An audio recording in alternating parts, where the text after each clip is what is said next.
Hello everybody, and welcome to Dungeons & Dragons Valkyrie, and a very special episode today too. I am your host and Dungeon Master for the evening, and creator of this channel, The Majestic, here on Twitch, which is at www.twitch.tv/TheMajesticGaming, as well, G-A-M-I-N-O-G, as well as the YouTube channel, The Majestic, which you can find just by searching The Majestic, or by going to youtube.com/TheMajestic, where all these videos get uploaded to at a bit of a slower pace. But I am joined by these same incredible players today, who I will let each one of them introduce themselves, starting with Justin. Say hello, Justin. Hello, Justin. Oh, wait, that's me. Hi. That was stupid. I'm sorry. It's very much a Monday today. I play the Fire Genasi Warlock, Zashmar Efreet. Perfectly done. And I'm going to go along this little bar here, too, to Brandon. Say hello, Brandon. I play Jax, the Black Dragonborn Paladin. Perfectly done. And Rachel, say hello. Hello, I'm Rachel, and I play Mirhelder, our half-elven rogue. Perfectly done. And Fred, now say hello. Hi, gotcha, Sean. Hello, I'm Fred, and I play Tristan Darkleaf, the human fighter.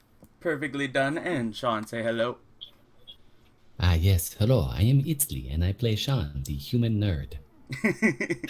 Perfect. And let's go ahead and get a few things to say off the bat out of the way first. First off, a huge thank you to @KevinMcLeod, who makes some incredible music around the internet. He's super famous, yet he still makes his stuff for free to use, which is super, super awesome. Huge thank you to him. Also, huge thank you to the artwork and artists and creators of @Carly Mattson on Twitter, @JMool, Jmool on Reddit, who have created fantastic fan art for us, which you saw in the little slideshow at the beginning of this stream. And if you want your art to be in the beginning feature of that, go ahead, and we'd love to see if you're just sitting down for 3 hours and watching and you're bored.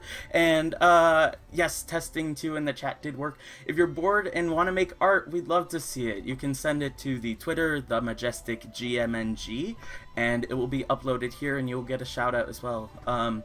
But that being said, for the week, be sure to join us Friday, as hopefully everybody in the game that you see today will be joining us for a special gameplay of Betrayal at the House on the Hill, now that Halloween is just around the corner. So be sure to follow for that.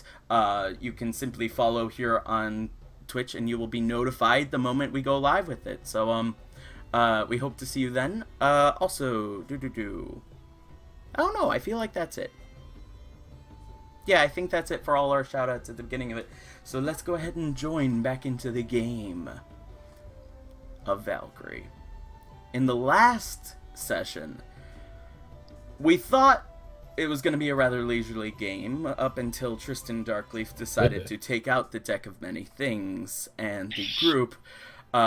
two members of the group had pulled from the Deck of Many Things, Tristan being the first, Itzli being the second. Tristan pulled a card and all of his items and personal inventory vanished in the blink of an eye, just as quickly as that card started to swirl around him. He realized that his most prized possession, probably at this point, his sword, vanished from his hip. In fact, every non-magical item vanished in the blink of an eye. Then, Itzli pulled from the Deck of Many Things. And he had the feeling that he had to fight something. He decided to fight the first creature that he saw, which turned out to be a brown bear, and beat it after transforming into a giant ape within an inch of the brown bear's life. And luckily the brown bear did survive, which is good, because if it hadn't, the baby cub that came around the corner would have been so very sad. But then he was finally able to find a true match, a true villain, a true enemy, a foe, and he fought an ogre all by himself and leveled up. In the meantime, Miro went to not his home, but Miro went to oh my gosh, Grendel's Study. the Lumni building in the town of Lum, where the Mages Guild resided in back in its heyday. And she went to the basement of it, undoing a few traps along the way and causing the whole place to be filled up with acid.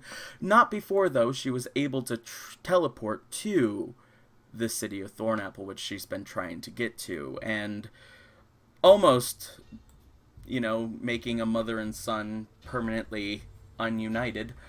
She was able to tell the mother, after bumping the child into the teleportation pool, that her son has gone. But she jumped in after him, and she was there waiting while the rest of the group found their way to Grendel's home once again, and also jumped into the teleportation pool. Now, you guys up on the other side, one at a time, I believe Eatsley was very first. Eatsley, you pop out of the teleportation circle, and as you traveled through it, it was like a huge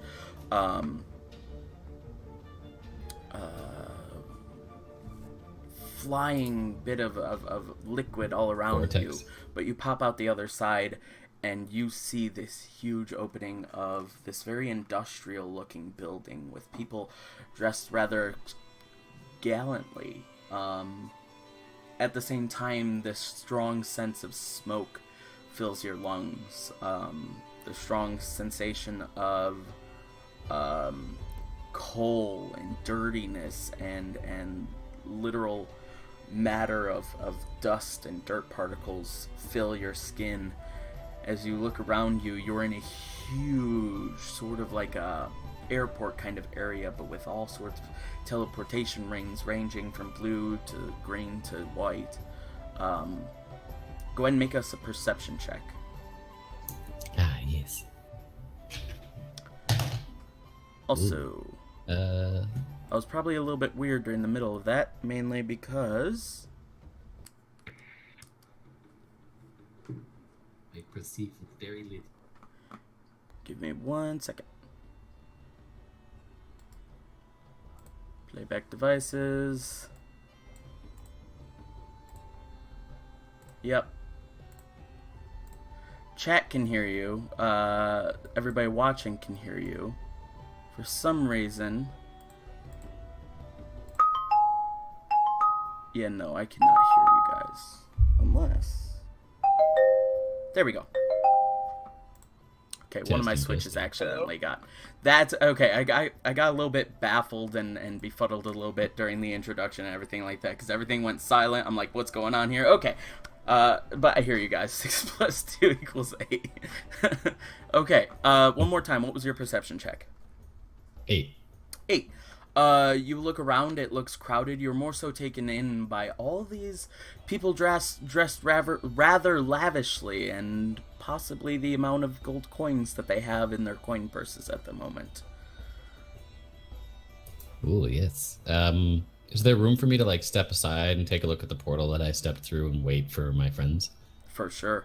There's a good bit of space between each and every one of the portals, so you step to the side and wait as the portal itself begins to activate. You see now that this portal has a green tint to it, whereas many of the others in its area also have green tints, but they're special, far busier teleportation circles with blue tints on them. But slowly but surely, out pops the second one, who was to jump in last week, which I believe was Tristan? No, Zash, I believe. I believe it was Zash or Jax. Jax was last. He wrote the note to Grendel. So we will say then that it is Zash who pops out next. Out pops Zash, and again, the familiar scent of ash in the air reminds you very much so of that brief stint you had at home. Your skin is also covered with a layer of coal, as though the air is thicker than everywhere else, as it just clings to your skin. It's very welcoming for you.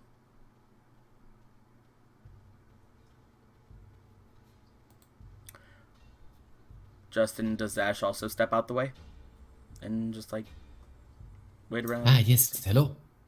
I am glad you made it. It's very stinky here. Yeah, he lets. I mean, he doesn't block Jax's way out or anything. Yeah, fair. Next out is Tristan, and then very soon after Tristan is Jax. I want the three of you then who just came through as well to make your own perception checks too.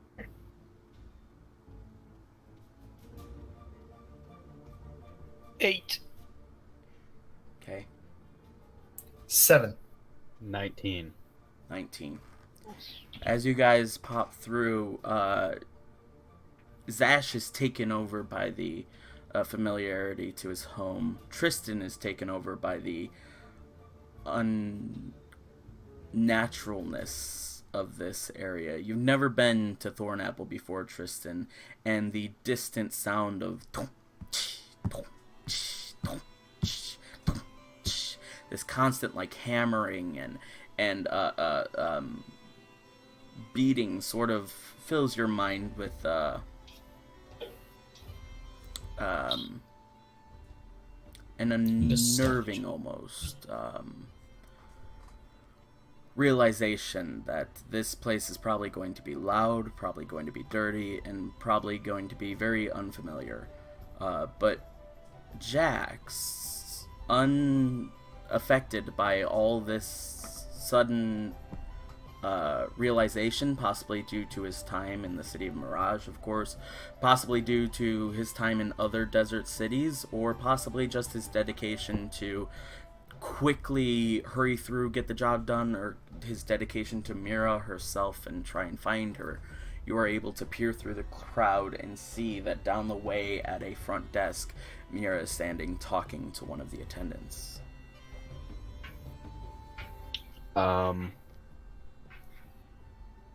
He's actually here for the Mages Guild, potentially. Fair enough. Because Mira still wants to do her own thing. But maybe I'll think in the stone and just be like, hey, we're right behind you. Mira's gonna look behind her. Yeah, I'll say a perception check too.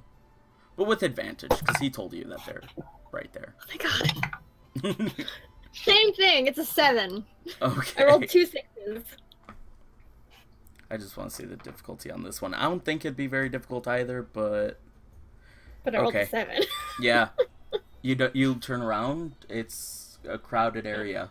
You don't, even though they do stick out wherever you guys go, you don't see any of them at the moment. You see bustling have to crowds say of that? people in flight attendant suits as well. One more time, Sean. Sorry, would he have had to say that out loud? Like, would I have heard it, or is that totally? He thinks it in Right. his head. Okay. It transports thoughts only. Yeah, we really need to get the earpiece for Inslee. Did I see her turn around though? Like, do I still see her? You see her looking around, yeah. Then I'll like raise my hand up and kind of like, you know, Beckon her forth. like. Now it's at this point that Mira, you see the group standing out in the crowd. Oh, I don't know if we went over this last time. Gregory couldn't fit down the stairs. Was there anything in particular that you told Gregory to do? I guess I would. There's nothing I could tell him really. Once we're a mile apart, I don't have a connection to him anymore. I mean, beforehand, you would have known that Gregory couldn't have made it into the teleportation circle. And I when he didn't know went where the back to write the teleportation note, circle would that was go, my bad. so- Said I wouldn't know where the teleportation circle would go, so I don't know what I would tell him. I mean, I guess to head back to the Citadel or something. Can't I you don't- unsummon him? I can't. It's not like a familiar where I can just poof poof kind of thing. Yeah. Oh, I mean, I okay. can get rid of him, but if I do, then he's gone because that was from a scroll.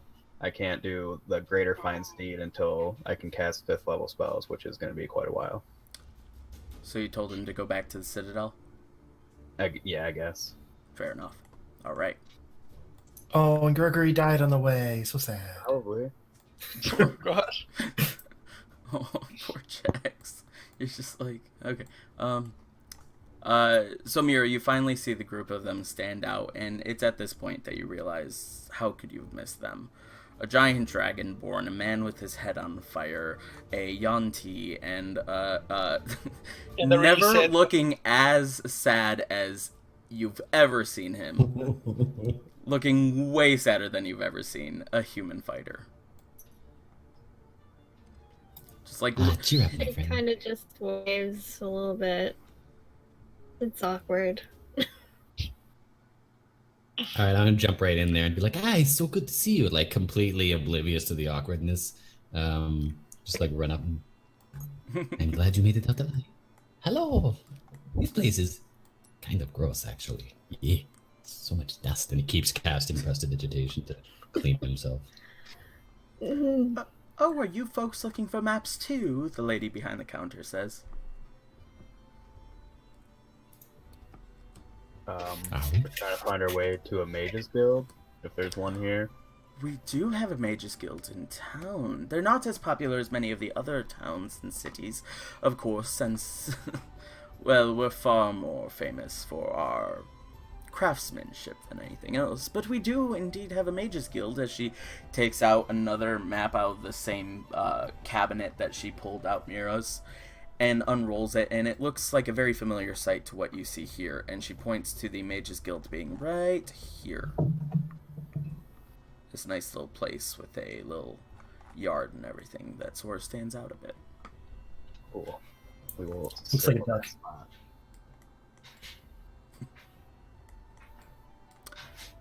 And was there anything else that you needed, miss? She looks at Mira. No, I'm good. Very- Thank you. And she takes out a gold piece and slides it over to her. Thank you very Sorry, kindly. I was muted. Tristan wants to ask her something. As you walk up, looking so sad, your cheeks puffy and rosy and red from the amount of crying that you had done, but no longer are you crying, as you don't know if tears just can't flow anymore or you're just done. She looks at you and says, "Oh, and was there something that you needed?"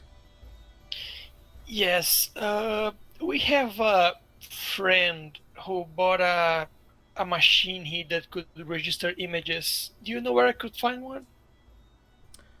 Oh, It was a little box. it sounds like such invention would have been created by someone who does just that. We have a number of inventors and tinkerers all around the city. Really, all you have to do is open up your eyes, and they will be varied by different price points based on where you go. But of course, the Where's quality the and the best? craftsmanship. The best one is just around the corner here, actually. As she points to the map, she points out where you guys are, which is this little area right here in this blue little cross kind of thing. That is where the teleportation grand area is. Again, I keep on comparing it to an airport is my best analogy for it. The teleportation Terminal? Yeah, thank you. Yeah, a terminal Hey. kind of international transport place is, and she brings the drawing right down to this corner here. Can we call it the International House of Portation? I agree. See, I hop. Well, we do hop to the next place that we go to, so kind of makes sense. It is not written as the International House of Portation, but you as characters certainly can. Okay, thank you very much. And he walks to the group again. No problem, she says with a very, oh my god, I'm having such difficulty with words today. Not Petey. very, very sympathetic look on her Okay. face, but I cannot think of the word for it. Okay. Itzy would like to walk up to Tristan and put his hand on his shoulder and just be like, "Do not worry, friend. We will get you a wonderful sword, one just as beautiful." And I'm going to use a bardic inspiration to just like inspire him with a glamorous smile, and that's it. Okay. Thank you very much. I appreciate it, but the problem is not a sword; it's what it means. But thank you very much. I understand. And Zash kind of he tries to like push all the guys away from Mira. He's like, "Come on, we got things to do, places to see." A soul to save. Yeah, specifically a soul to save. Nice. Where to first? Probably the Mages Guild. Mira's Let's just gonna go. try and like slink away. I thought they went up and talked to you. We did. They Wait, went up are to you the not desk. coming with us? And I was pushing him away. Yeah. I totally see this. Like He like are you went not up coming right with to us? you. You're slinking What? where you are, but they're looking right at you.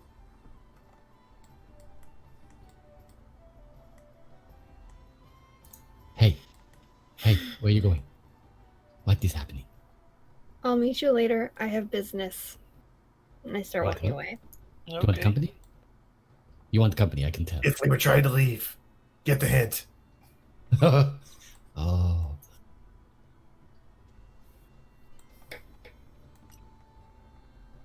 So we Well, go to walk the off, Mages Guild. obviously. Yeah.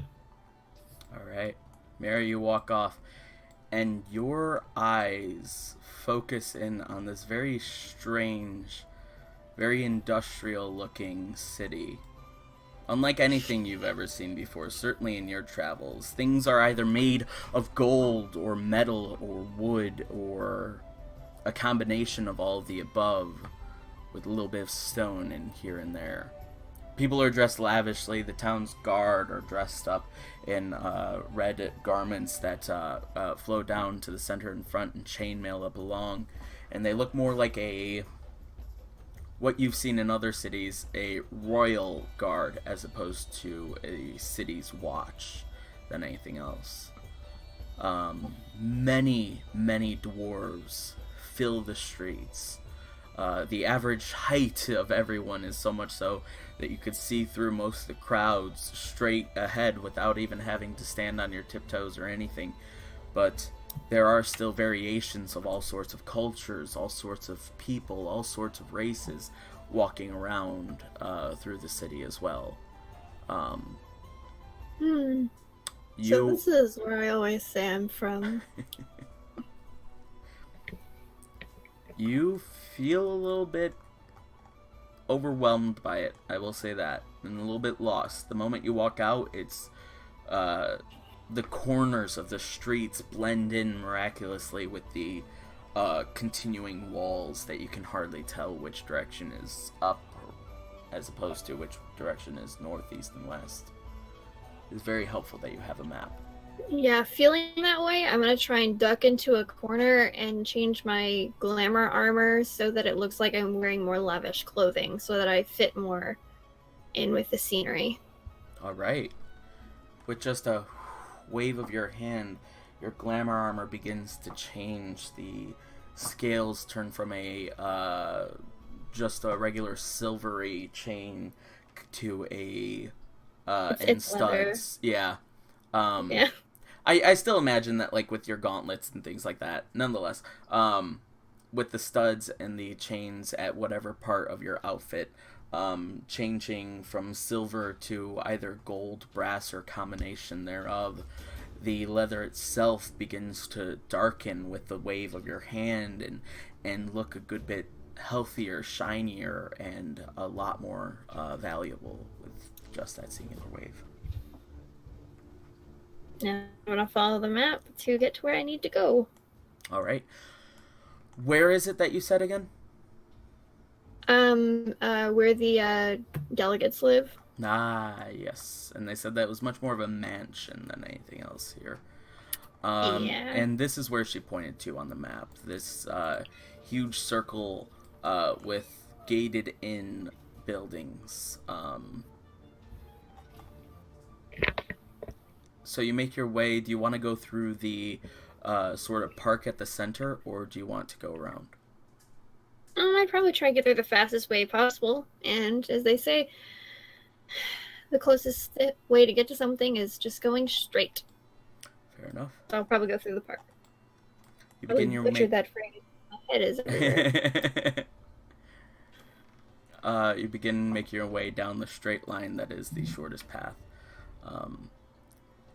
And as you begin to walk through this park which they set up here, a lot of the outside noise of Thornapple becomes a lot more apparent as it slowly starts to fade away just a little bit. The dum dum tsh, dum dum tsh, dum dum tsh, slowly begins to fade and go into the background. As you get here into the center of this gardeny area, it really stands out how much the streets are bare, made of desert dust and dirt, and the sun setting off in the distance becomes a lot more apparent too. You make your way through the park, and there are all sorts of characters, a number of variety acts, it would seem, set up along the park itself, sort of people who are pretending to be still bronze statues standing there among the crowds, and you see an occasional silver piece tossed into a hat. Another person taking two giant metal rings that look rather industrial, like he could have just picked this up off the side of a building, but taking those rings and almost impossibly linking the two of them together and giving it a spin, and then unlinking them just as easily. And you continue to walk. You see a character or two, you can't really tell, lavishly dressed, but there's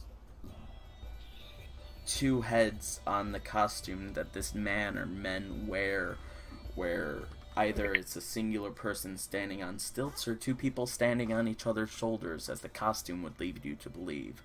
But you continue to walk nonetheless and make your way down there. The rest of you, what would you like to do while Mira goes off to visit? Head to the Mages Guild, but taking note of any interesting looking shops on the way. Okay. Yeah, Tristan wants to find the fanciest shop and ask if Jeff went by, so he can track him. And if anyone happens to be selling Griffin armor, I will definitely stop and look. Okay. I mean, for your next Griffin? Wow, Jesus. Damn. Brutal. Okay. With what you were, Hagrid. the both of you were told, and Jax would have known this and seen this certainly after he was told where the Mages Guild is. The lady did tell Tristan where the sort of best tinkerer inventor is in town, and it's sort of the very opposite way of the Mages Guild. Oh, okay, so he will go to he's going to the Mages Guild. Okay. Yeah, we'll stop the Mages Guild first and then do that Okay. stuff after. As a group. Does everybody else follow as well? Yes. Also, I just say to the group, I have idea for another performance. Now is not the time, but maybe later. I think it would actually help us. Just an idea. As you An say idea. that, Tristan gets a little happy. He's like, "Oh, can I help?" Did you play anything? No, but I learned a few tricks. Yeah, Maybe of course we you can can I can play the spoons. help. Tristan gets happy. Excellent. Perfect. You guys have this little talk on your way down to the shop, and once you get there to the exact location on the map as where the lady had pointed out, you see a building with a little sign outside of it that says Eakin's Creations. This sign is sort of a combination of what you guys have seen in the past, for a sign of a blacksmith, a sign of a enchantress or enchanter's shop, and a sign of just something else that you haven't quite seen before. It certainly has like the anvil that you see, but on top of it, it personifies thinking and creations by having like a little picture of a brain off in one corner, a flask in the center with sort of light streaming out, and over in the other corner just a half sun all over an anvil. You guys walk in and ching ching ching, the ever so familiar noise of any shop that you walk into, and Valkyrie fills the air. And as that door closes behind the lot of you when you walk in, that just completely shuts off. And you guys are in a very silent room. Very dark in here. It still has that very arid sense of little bits of ash in the air. But other than that, you would not get the idea that the city of Thornapple is just outside.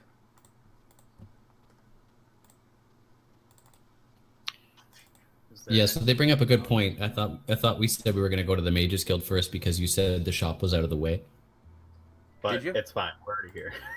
Yeah, Okay, you're I fine. thought Yeah, that you said the shop. You could go to the shop. Yeah, Or the yeah. Mages Guild. It's okay. It's fine.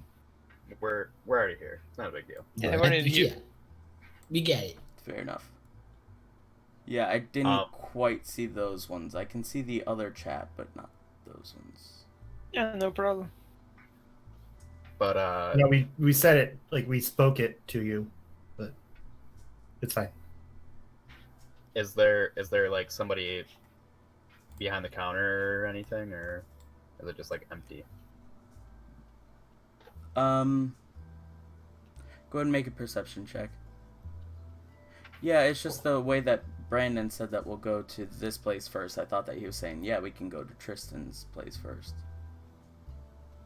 Oh yeah, 'cause someone ended it with Mages Guild, so I was like, yeah, we'll go there first, and then we can do the other stuff after. So I guess it was sort of confusing. It's fine though; it's not a big deal. 16. Okay. You don't see anyone behind the counter for the most part, but you do see just a small little topmost mass of hair peeking out from behind the counter. Okay. And is there items like on the walls or in display cases or anything, or? No, this place is quite a bit different. There are crates full of boxes full of possibly air. You have no idea. It's just boxes upon boxes in some areas. A barrel full of gunpowder that sort of stands out a bit. Metal an sticking Arcana out check? of another box. Yeah, you could definitely make an Arcana check. This is when yeah, the if you like X-ray, illusion. the X-ray ring would have come in handy. The 13. With great power comes great responsibility, though. 13. You're getting the idea that this place doesn't have very magical influence. If anything, this is an inventor's palace who really tried hard not to use any sort of magic in any of their creations. So as you look around, nothing really stands out. You don't see any ancient ruins or ancient languages of the old magic world that you usually do around most places, and it is rather just modern, but at the same time unique. Is that guy's hair just still there, or has he popped up yet? You see just the rustling of the hair moving around, and hear a little bit of clinging and clanging. Not any huge noises, but they have not popped up. Okay, then I'll beg. Hello. What is it? As all of a sudden you see, taking 3 steps up this small ladder behind the counter, is a halfling female. Yes, is hello. there anything I can do for you? I believe my friend here was inquiring about some items. And Yes, thanks, Yeah. Jax. Do you sell any uh, devices to capture images? The small box. I don't sell any, but I could always make something. If there was one thing that you wanted to be had made, how do you mean to capture images? We had a friend that had a small box, and it made a flash of light, and he said it captures images. Interesting. So you never made one? Yeah, personally, I've not, but Do you know I anyone that did? no, but I think that I might be able to do it myself. Yes. Yes, I suppose that there would be a way to implant or almost burn instantaneously the image with bright light onto some transparent paper or something even more powerful. Lady, and he Yes. snaps his fingers. Oh. No, I don't want the machine itself. I wanted to find my friend, but you haven't seen him. It's Jeff, and I look at Jack's Lockmead, right? Right, correct. Yeah, Jeff Lockmead. Fancy guy, Oh, that famous annoying. author, right? Yes, that one. Oh, dear, I would definitely remember if I'd met him. Haven't though. Sorry. Mm. Are you sure you wouldn't No. like that item created? It sounded like it'd be a blast to make. No, you can have the idea. I don't want it. Thank you. And he starts walking back to the group. Alright. So then you guys make your way over to errand number 1. Wait. Ah. Yes. I want to see if I can have something commissioned. You walk up to the lady as well. It's a real shame that I couldn't make that item for a fee. I was wondering if you could make something for me. I don't know what the extent of your capabilities are. Well, if you could think it, I can think it. What is it? I would like a mechanism in my gauntlet that could perhaps grapple people and maybe pull them towards me. Interesting. Sort of like a expandable gauntlet. That would... How far were you thinking? How far could it go? Well, the farther, 30 feet. the heavier Yeah, and the much bulkier it would be. But I could possibly make something that maybe 15 feet would expand and be within a reasonable amount of weight and heft. I'd need to Yeah. double check it for sure. We could work with that. That would be cool. Yes. Okay. Yes, I think I definitely could do it. So let me think. Would you want it expanded on your current gauntlets, or to have new gauntlets commissioned? Probably expanded on my current gauntlets. Fair enough. Go ahead and set them down. Both or just one? Both, for sure. Okay. Then I'll take off both and hand them over. Try Thank and keep it away from the names underneath, if possible. Fair enough. And, quick tell the DM, are the names written on underneath both of them, or just one, like you said? Yeah. No, both. Okay. One is friends, one is family. All right. And she asked you if you wanted both of them expandable. One of them I would like to be able to grapple. If you can think of something cool for the other one, feel free. But I believe one being able to expand would be plenty. I can do it. I can have both the gauntlets back to you by the end of tomorrow for 1,000 gold and have them be able to do such a thing. All right, 1 second. Let me just check my funds here. Do Let me you? just log into my bank accounts. Flip- Fingerprint scanner, and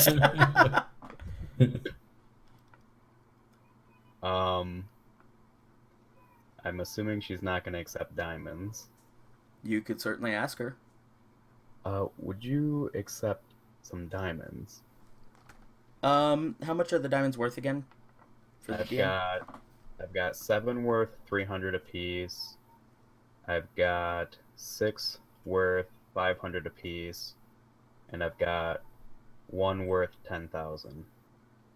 Jesus Christ! Yeah. I have 1 gold piece.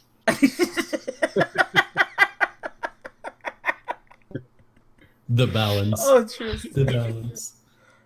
Oh. Yes, but of course there's a little bit of a variance. I could do 1,100 worth of diamonds. Okay. I'll give her I'll give her one of the let me think. I'm for math. I'll do By the way, when you're counting all this money, Itzley's eyes go pretty damn wide. He's like,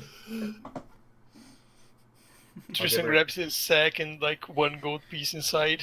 Well, the funny thing that I imagine is Jax is just like, oh, all I got are these stupid diamonds. As he takes one $10,000 one out, shoves out the way, and like continues searching. I'll give her 2 of the 500 diamonds, the medium-sized ones, and then Okay. 1 of the smaller ones worth 300. 300. Yeah. Ah. She appraises them. Oh, very nice indeed. And I am nothing if not honest. As she takes out about 200 gold pieces and gives you those.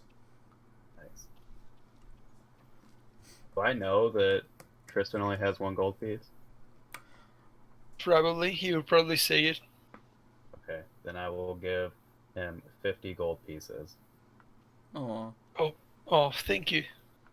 Tristan, thanks, Jax. I'll pay you back. Not necessary. I've I- got plenty. Oh, show off. now remember, it will be available before the end of tomorrow, and you best be sure to pick it up because I do have plans out of town after that. So the shop will be permanently closed for about a week or so. Okay, I'll definitely be here to pick them up. Good. Thank you. We all know that's probably not happening. Take my griffin, take my gauntlets. Yeah, super positive Tristan today. Well, I couldn't even get my candle appraised for 1 day. We always have to escape town. don't forget the elf family. so who do we kill this time before we leave? I mean, How can we create as much chaos? So you guys make your way over to the Mages Guild then. After doing that, and the sights that you guys see are extravagant as you go from the setting sun of the day as you pass along, seeing all sorts of airships that will let out occasional but the continuous noise of passing behind as they're continually pushing themselves through the air. You've never seen any ships like this. You have no idea where they must go after they go out of Thornapple, because most of you have never even seen this, and a lot of you have been traveling for a while. But slowly the day does start to set as you guys make your way from the very, very rich, luxurious district that you guys were in to a far more humble yet still retentive area of Thornapple. Along the way, just a few times, I would like to go to any like preeminent looking, wealthy looking person and just be like, have you heard the story of the evil guardsman Avasanti? Just like drop that bomb a couple times. Like I'm trying to start a whisper campaign against the evil, the guy who tried to frame us. Okay. Go ahead and just give us Yeah. a base performance check. All right, cool. Let's see. Well, I only rolled an 8, so 19. What? I have a plus Yeah. 11 to performance. Jesus. Jesus Christ. You hear a number of people, a lot of, again, people that you go up to, a lot of the wealthier people in town seem to be dwarves, as you hear a person go, well, no, I have not, but can you tell us a little bit? And then you continue walking and keep an eye out for another wealthy individual. You come up to a female dwarf who looks very, very nice with a lot of gold jewelry on her. Like, the wealthy female dwarves wear a ton of jewelry. That's cool. Almost all gold, If I get the mostly chance, silver. Or some silver, I mean. if I get the, sorry, I wouldn't mind asking too, where would one perform for someone as illustrious as yourself, and just like get an idea of where I could perform later on. Oh, well, you could always perform for us. You know, at the theater hall. Says the female dwarf. And I like try to mimic her back and be like, "Oh, darling, that sounds perfect." I know. She And give her like the double walking, handshake and she does like a and say goodbye. good evening. Yes. Continues. Tristan looks at her disgusted. He doesn't like rich people. Fred, I love your commentary. Tristan looks at her disgusted. Yeah. I thought you were gonna say that you did something. I'm sorry, I just didn't expect that. I was going to, but I'm gonna pass. Okay, gotcha. Yes, you let her go and have this snarl upon your face, sort of a grimace. But you guys slowly make your way over to, and one other thing. As you guys are passing and the sun is setting, you guys get to about this point here, just past the teleportation and everything like that. I want everyone to go ahead and make a perception check. Zash with advantage.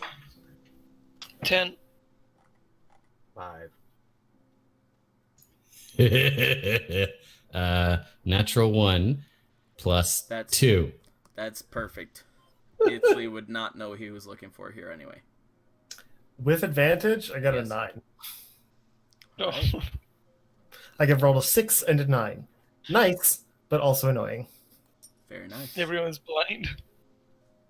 So you guys come up and you see this giant, it stands out. It's like sort of a medieval gothic castle that stands in the middle of a steampunk city, with iron bars and gates all around the exterior of it. There is a small little lake, pond, whatever you wish to call it, and a courtyard outside with a stone paved area, but also a lot of grass and very well kept shrubbery. But its persona is that of, it might be the fact that the sun is setting mixed with a small light drizzle of cold water coming down from the air, but it gives it a very gothic, very unsettling almost feel to it. It's like looking upon Dracula's castle in the middle of a dewy evening.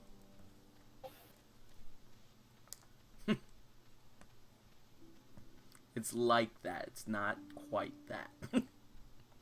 Rachel said vampires. Quick question. Why would Zash know about this place? No, all of you see that. I think Okay. it was a different thing that we rolled for. Uh-huh. Which was not. Yeah, I got a 9. I don't know anything. Oh, speaking of, though, Yeah, I'll roll poorly when it actually matters. What would we like? Well, let's go. Yeah, Question mark. that's. This place looks sufficiently creepy. They definitely know about souls here. You guys begin to walk toward it as you hear off in the distance. "Oh!" No, I'm kidding. Not Souls and werewolf. how to eat them. A werewolf. Your Written introduction by- to a dinner party. Yeah. All right, you guys start making your way up to the castle and the iron gates. As you do, you guys do notice a bit of a weird look upon the exterior of this building as the dew and very slight mist of rain hits it. You guys notice pools of drops forming and beginning to fall in almost clear air itself. Yeah. It's hard to explain. So the water's hitting it. The water's hitting it funny and pooling at the Water bottom or is something like hitting that. something and forming drops and falling down to the ground. Okay. Almost like, Okay. like a fort Like a field is around it. or something, like some sort of shield. Quite possibly. Interesting. Can I cast shape water to try to like force the water where it's not wants to go? To see if I You can could. make out the shape. Yeah, you definitely Okay. could. Do you So cast I'm shape gonna water? do that. Yes. All right. As you form up the droplets in the water in the air around you, it begins to form a giant mass of water as you try and push it forward, and as it does it splashes outward. And as you reform it to try and force it into a direct location, it just will not go past this barrier. And it becomes very obvious that there is some sort of barrier now just past the exterior of the gate. Tristan looks at the group. So, what do we do now? Do you enter? Well, first you gotta warn me if you're gonna use water. Oh, sorry. Also, when did you learn magic? I would've was come- reading my book. I was reading a book about magic. Quick study. Yeah, I'm pretty smart. That remains to be seen, but Yeah, I'm I've just said, not I gonna said address it. I'm smart, not lucky.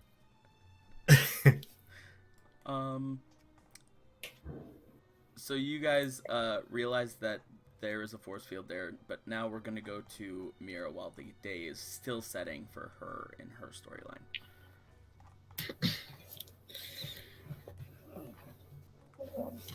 You made your way over to the exterior wall of this area, and it looks rather... There is a path that leads directly from the park that you were just in, or the central park. Central Perk, friends. Right toward the entrance to this sort of walled off small area of larger mansions. Sort of plural, but they're multi-connected. And it sort of feels like the best analogy I have is a Hollywood studio security gate. It looks very nice beyond. There are a number of palm trees that lay out the exterior facade of the location, and the gentleman in the guard's booth appears to be a very nice human male, dressed in rather showy. You don't know if it's useful armor.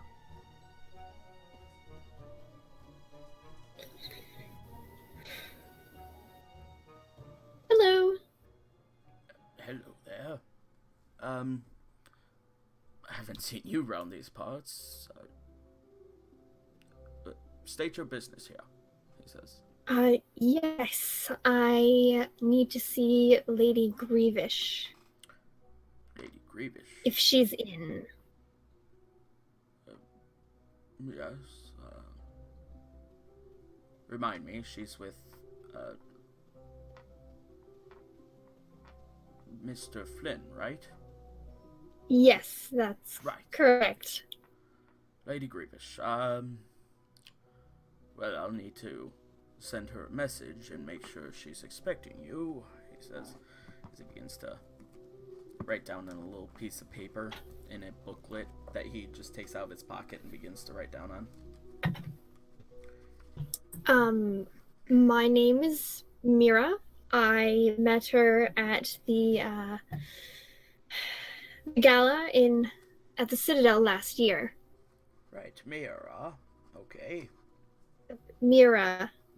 How do you spell that? Meira. No why. In common. He says as he starts scratching it off. No why. It's written in common as well. But yes, of course. Let's see. And done. He says as he flips his flipbook closed and just looks at you as he starts to put the flipbook back into his pocket. We should hear any minute.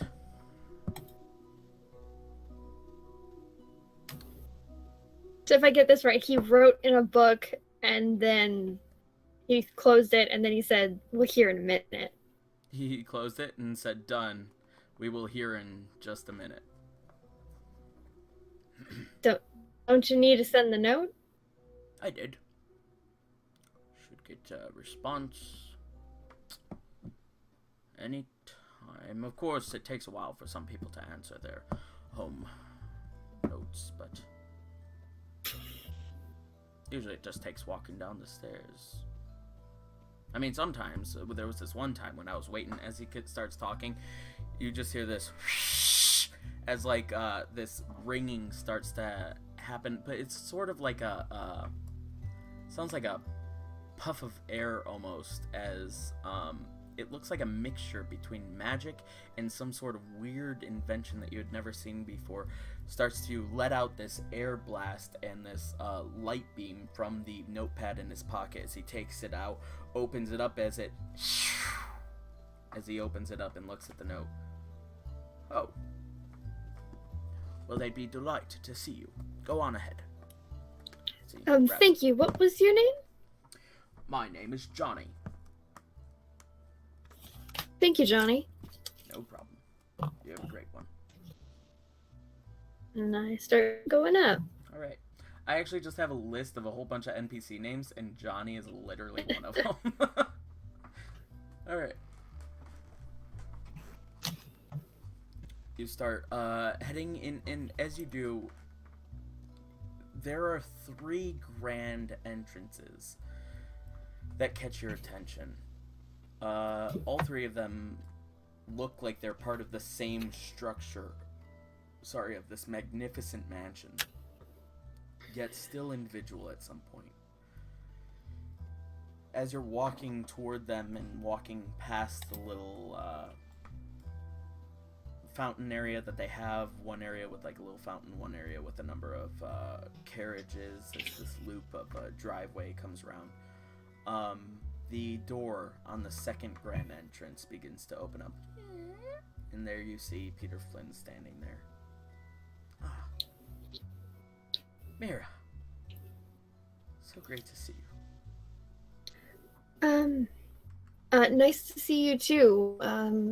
Flynn, was it? Please, you call me Peter. I don't find the need to be so informal.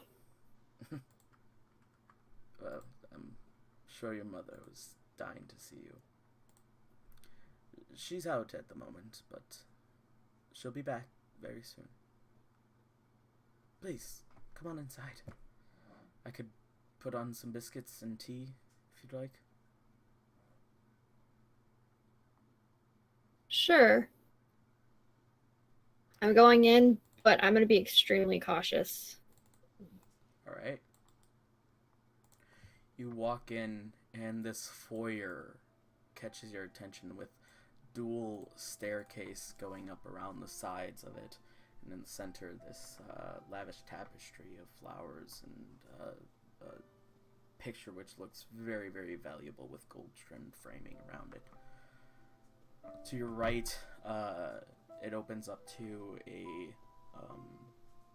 more so study area, very, very long, with lavish leather seats and very old books lining it. To the left is more so a hallway which continues down and opens up to various rooms, but it leads you more so down to past it, which appears to be sort of a family sitting area, like a family room kind of thing, with plain white sofas. In the center there is already a thing of tea cooked, and only one cup out, which has not been filled yet. But he goes, "Please have a seat. I'll go catch you a cup and biscuits." He as he starts to walk away, holding on to one of the thing of tea, he stops. He goes,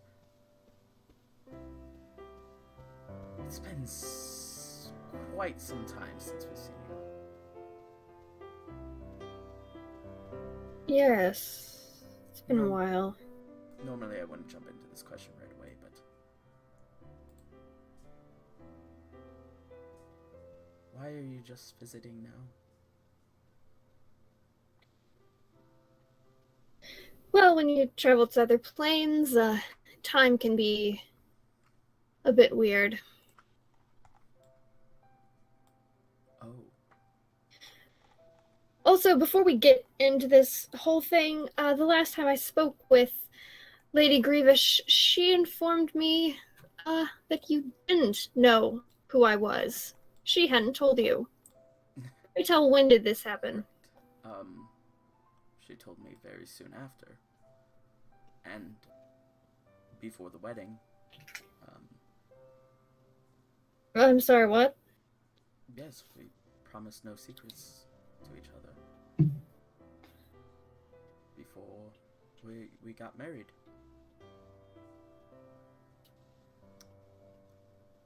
Right, so I'll just go get the biscuits then. He says as he starts walking off. You're sitting there, and again, the sound of Thornapple never reproach as you pass through the park. But this room is just filled with silence, with the slow ticking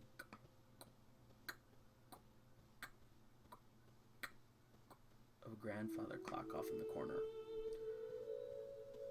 Its white walls broken by the small bits of wooden furniture and items such as that. He finally returns with the tea and extra cup and biscuits in a plate in one hand. And then, of course, the tea in there.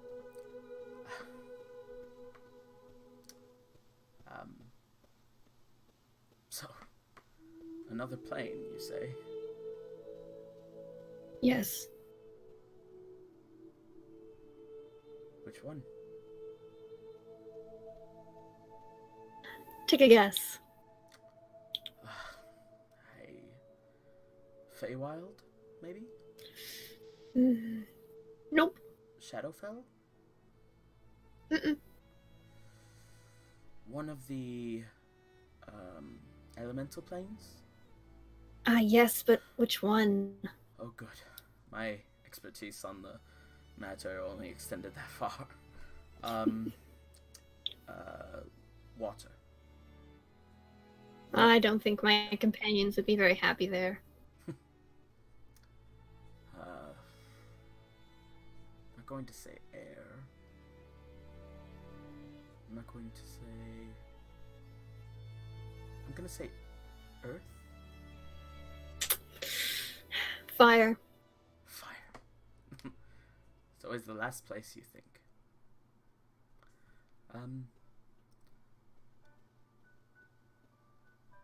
And so how long has passed for you? We were only there for a few hours. Maybe less. Really? Heavens. That's quite a cruel joke.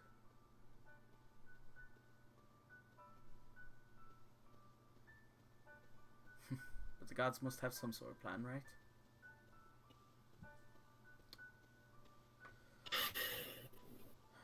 Mm. At least we hope they do.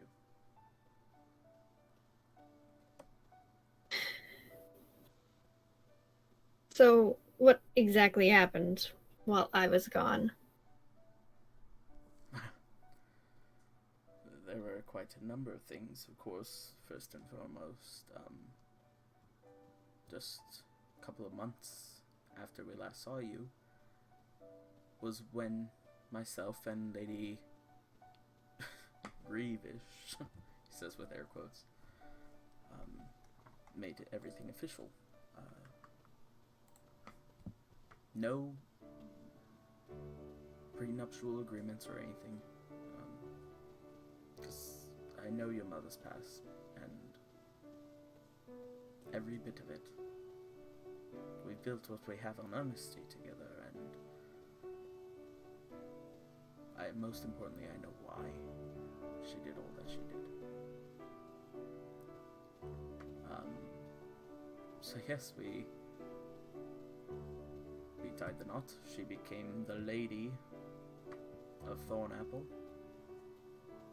making you, in a way, sort of princess, I suppose. No. You don't have to do that at all. It's embarrassing.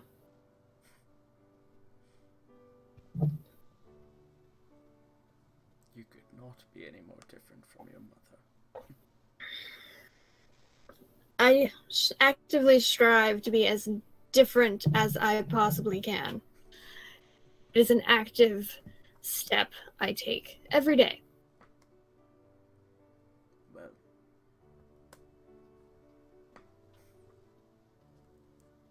I do see some familiarities, though. But what happened the rest of the year was quite a bit different, as all of a sudden you hear, "Honey, I'm home." It was quite an evening, as he interrupts his wife now, and says, "Darling, you come in here if you would. We have company." "Oh, company? I wonder who it could be." "Oh, Mira."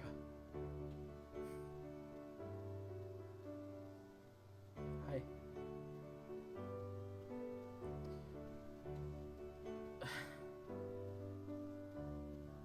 "I just got your note the other day.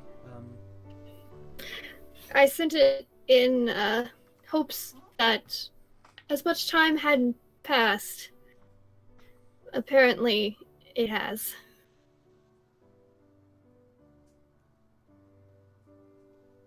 No idea."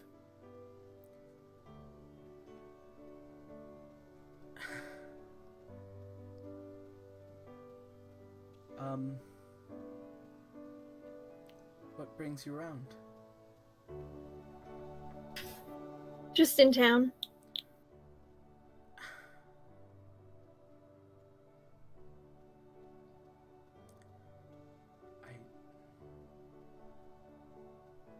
It's so good to see you, she says, as she did a bit of, like, about to speak things and didn't know how to say what she was gonna say before saying that.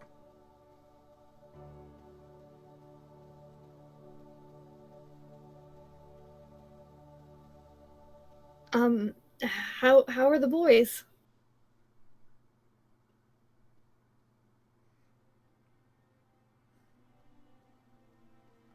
Smile fades from her face. Well, Tanner, he's doing good.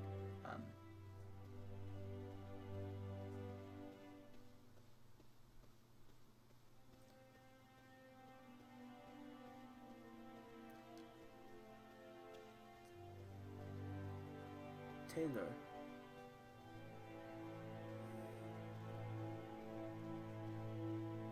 We had lost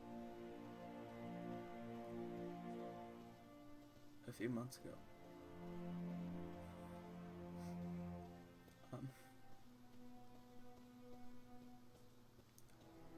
I was just at the cemetery,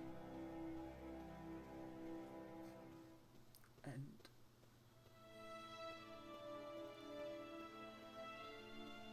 I didn't want to tell you, and I didn't.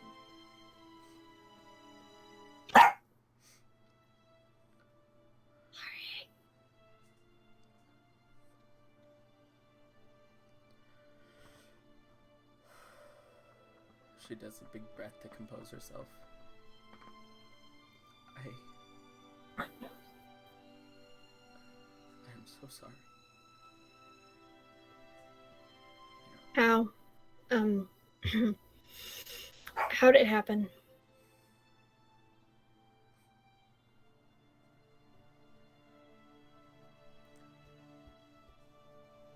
It was...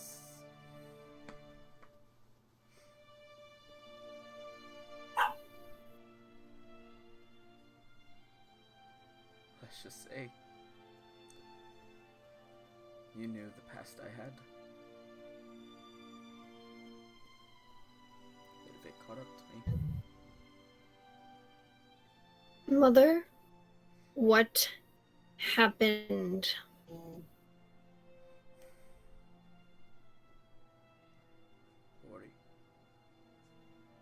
Warrior God. After everything I had taken from that pathetic, spineless coward, he tried to take things back here at Thornapple. Burned down the residence which we were staying at before we lived with Peter.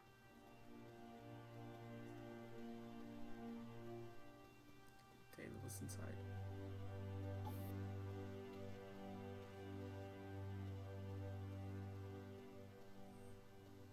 It's all my fault. And she begins crying into her hands. Peter comes up and comforts her, patting behind her shoulder.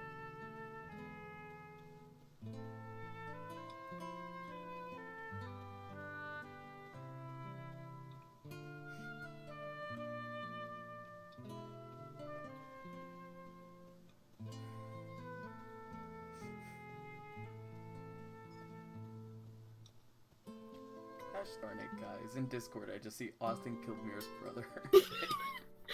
I haven't even seen any of it yet. No. Well.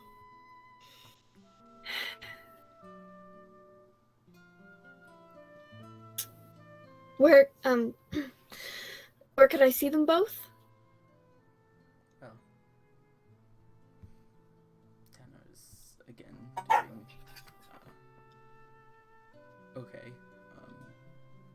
He's actually on the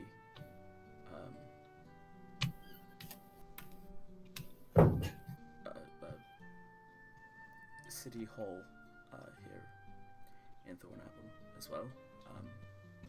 Really? They left him in charge of something. He's really matured.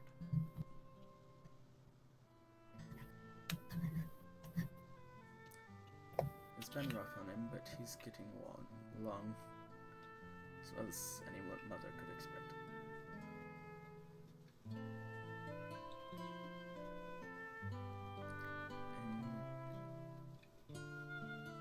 And Taylor is in the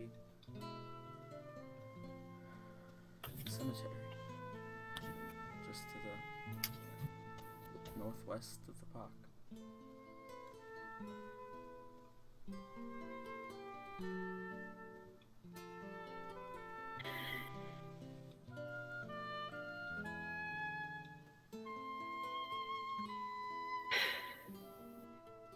So you're married.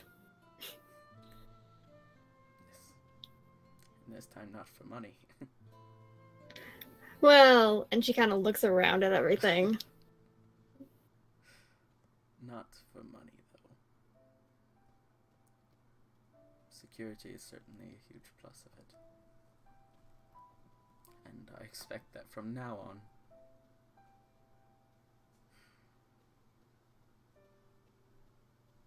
I'll be able to give Tanner the life that I always wanted for the three of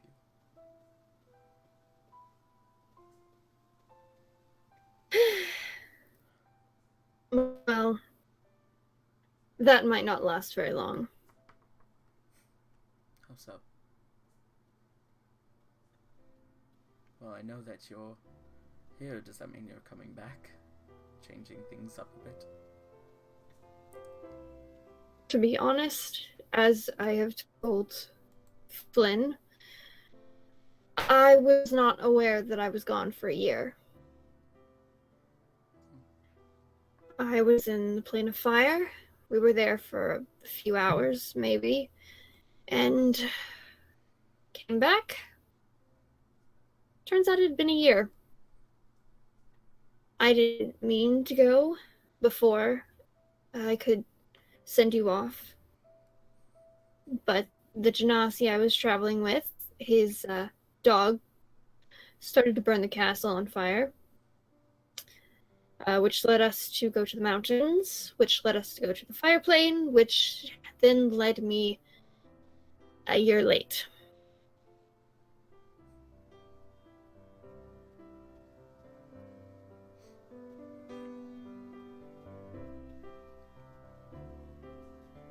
All that time I just had no knowledge.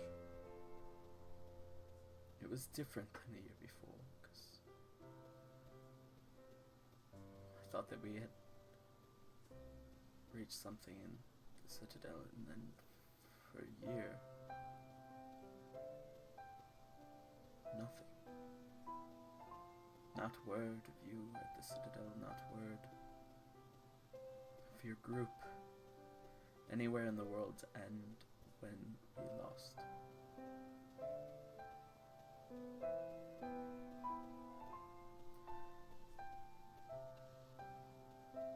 I thought he was the second.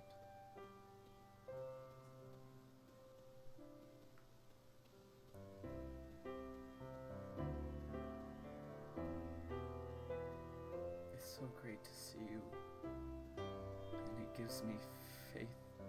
I think that maybe one of all of the many gods I've been praying to have listened. I didn't think you were someone who would do that. I wasn't. Well, the reason why I'm here is to make, well, I was to make sure that everyone was okay. And if things were all right, that's great. If they weren't, I would know, but something bad is about to happen.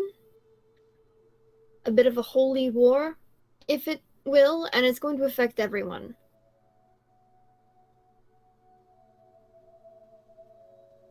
I appreciate you letting us know. As many of the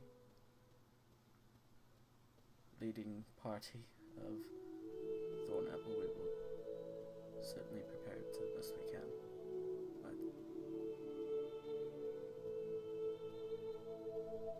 we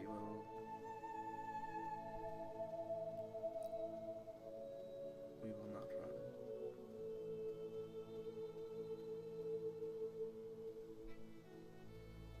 So you know where to find us when your holy war is over. But we will be fighting it out here.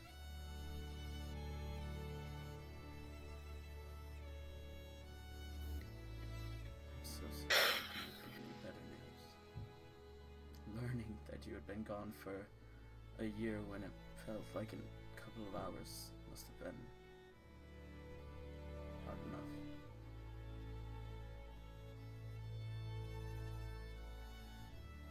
It was okay. I just wanted to make sure that, well, that you weren't caught. Diplomatic immunity, remember? It's a little bit of a chuckle when Peter laughs too. Well,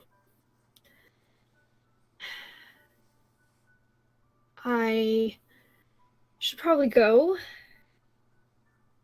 I don't know how long I'll be in town. And I probably have a bunch of really, really pissed off men who may or may not want me to come back. Oh, you're my daughter. They'll always want you to come back. Well, No matter how much you piss them off. Eh.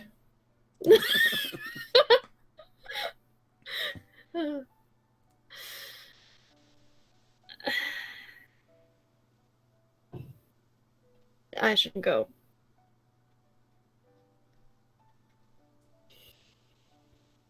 Please write.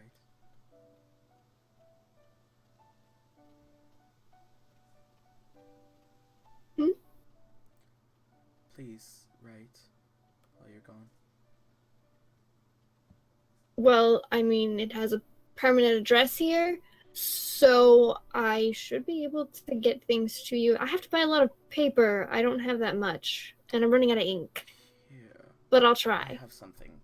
As she goes up to the front, and there are a number of those notepads that you saw the front guard had. She takes out one of those. Here. Be rather quick and easy to message between us now.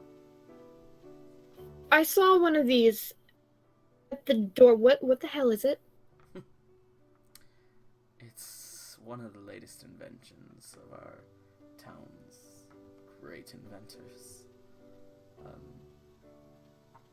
Ariel Ibras made this little contraption where you can basically, using the power of magic and the power of science, get anything you want to get any message you want to someone very, very far away.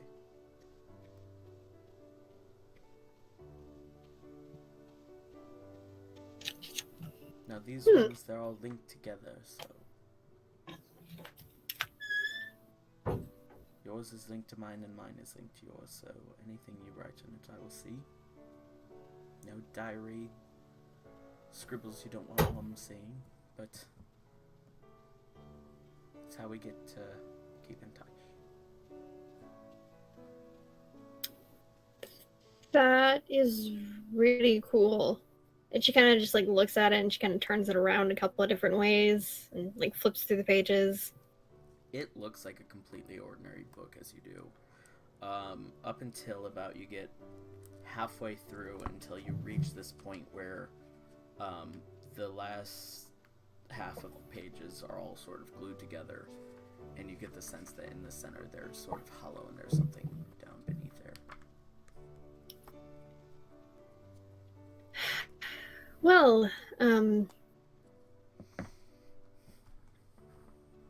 if I don't get the chance to see Tanner, let him know that I'm not dead.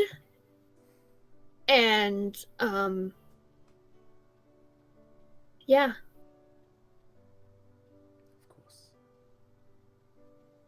It was so great to see you. As she comes up and gives you a big long hug.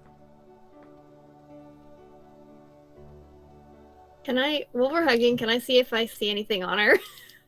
How so? Like if I can, anything in her pockets while I'm hugging her? Okay. Go ahead and make a sleight of hand check.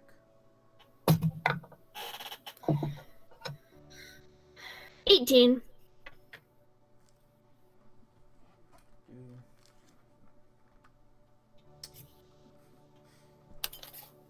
As you go to reach into her pockets, you feel, well, you feel something on the exterior of her pocket. And you go to reach in and you're going to pull it out and just see what it is. But her hand comes up, holds the pocket shut and goes, "Old habits die hard." and sort of pulls you back and hands on the shoulder. Just looks at you one last time and goes, It's only an old habit if you don't stop doing it.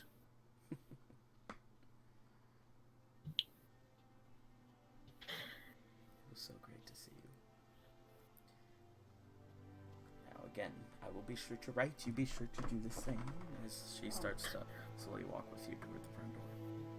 Oh, and I take out the map and I say, is there anything in the city that I should know about? Any good places to stay? Magic shops? I have some shit I need appraisal. The magic Anything. shops we're quite short on, but there are a number of fantastic places to see right here in your very, very first section here. Other than that, it gets industrial over here and just messy down the way. You probably don't even want to go visit those, really. But yes. Be sure Oh, to but see do those. I? No, you really don't. So be sure to take care of yourself. The city is quite a bit more safe now, thanks to Peter. But there are still, of course, people who will take advantage of helpless women out in the dark, so stay safe, right? Travel in day, as with any city, and visit soon.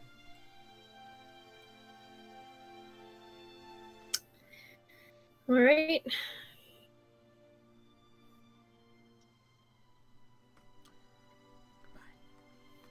Alright. Bye. We go back to the rest of the group, who have a mysterious mystery on their hands. As the sleet Mira walks What kind of out mystery? into, you guys I do are standing. actually have one question. How do you spell the guy that killed my brother? How do you spell his name? Bori Ergad. Bori space Ergad. Ergad! Like the Thank you. exclamation that they'd say. No problem. So you guys have quite a mystery on your hands in the fact that you guys are outside the Mages Guild, or at least what that one person told you it was, which appears to be this extravagant castle with a iron gate around it, but the iron gate isn't even so much the problem as the impenetrable force field, it would seem, around it. So what do you wish to do? Have any of us tried touching the force field yet? I was gonna say that we haven't even tried. I will reach my hand out and press it against the force field. Reach your hand out and press against the force field. Do us a favor, go ahead and make a constitution. No, I'm kidding. You just press it again, and it feels like a wall. It just feels like there is a literal wall right there. I'll knock it like a door. Oh, good idea. Interesting. Let us see. You knock on it, but it doesn't really sound like a... It sounds more of like a... just muffled. Yeah. Hello? You get no How far are we response. from the entrance? There is a big, again, pond out front with foliage and a pavement drive with a number of cars that some fancy, some not so fancy, but they're all like sort of lined up in that little area around a circular end at the end of it and sort of lined up around there. Did you say cars? Yeah, sort of Oh. what you guys would see as cars. They're very much so like your Horseless carriages. old-timey, yeah, horseless carriages is what you'd call them. But for metagaming's sake, like this. Oh, cool. Okay, very Yeah. steampunky. Yep. I've very never steampunk been here contraption. before, right? So all this stuff is a None little of you overwhelming. have. None of you. Oh, have. okay, Yeah, okay, it's okay. very overwhelming to all of you. And again, this area Do we know the- it's quite conspicuous, quite ominous too. This one area. we don't know the name of the person who runs the mages guild that we're at, right? We just know that this is where it is because someone told us. Yeah, the lady at the International House of Portation told you guys. Did did is there anyone walking by that just looks affluent, like someone that looks comfortable in this area that I could just say like, "Hello, woman," and like ask them how do we get slight audience? sleet that started out is much more of a steady Full on rain. light. It's still light, but very cold rain. Just as it is here in the real world, it's about fall, right where you guys are, and also everywhere in the desert. Yes, it's extremely hot during the day, but it's extremely cold at night. Cold at night. Yeah. As the sun started to set, the temperature changed quite drastically. Little bits of fog started to form on all areas where there are grass patches, and you guys are feeling quite a bit chilled. There are not many people walking around. You do hear the steady, occasional, very occasional, and more so off in the distance, horse carriage driving by, as well as the little consistent stream of the horseless carriages that you see as well, occasionally passing through and continuing by, as well as off in the distance. They still very continual. So is there someone I can grab to ask about this thing or not really? You do not see. You could wait around Okay. in the street that is right off here, off the entrance, and wait for a horse or horseless carriage and try and stop it if you wish. But that is the extent of it, because again, there's nobody out on the streets. No singular. Is there any way for me to tell what kind of magic this is or how it operates by doing an Arcana check? I'm only half proficient, so I don't know if that would count. Yeah, no, anyone could make an Arcana check and stuff. I hadn't even actually thought of that option. I would You also what? like Yeah, whoever wants to make an Arcana check in right now, for sure. 23. Let's do About that. time. Yeah, I don't think we need. 19. 19. Not great. Not as great, Yeah, but you still. guys 23 is know amazing. a good bit about the sort of force field that the Citadel had outside of it, of course, when Kelrendir wasn't able to continue on with the party anymore. This seems very much so like it, and it sounds similar to the one that you guys hear constantly protecting the City of Magic, Magik, which is home to the College of Wizards. Aside from that, you don't know, like, really what this particular spell is or how to get around it, but you do know of where these are most common, and well, Justin might, well, sorry, Zash might know that it is a very, very high level mage's spell that protects against whoever you see fit. It could be either set individual, like, alignments. It could be protects against everyone until you personally let them in, kind of thing. And you're getting the idea that since nobody is able to go in, that is the ladder that you guys would need to be greeted in by someone in order to get past it. Jax is gonna take out his sword, jam it into the ground right next to the force field, and kind of dig out a little bit and see if the force field goes underneath as well. Do you whisper any badger? No. Okay. You take out your sword and it stabs into the ground a good bit. You start to dig up, like, toward the force field, but as you do, and can go down, I'd say about a half a foot, you can tell that continues. Would you like to go any further?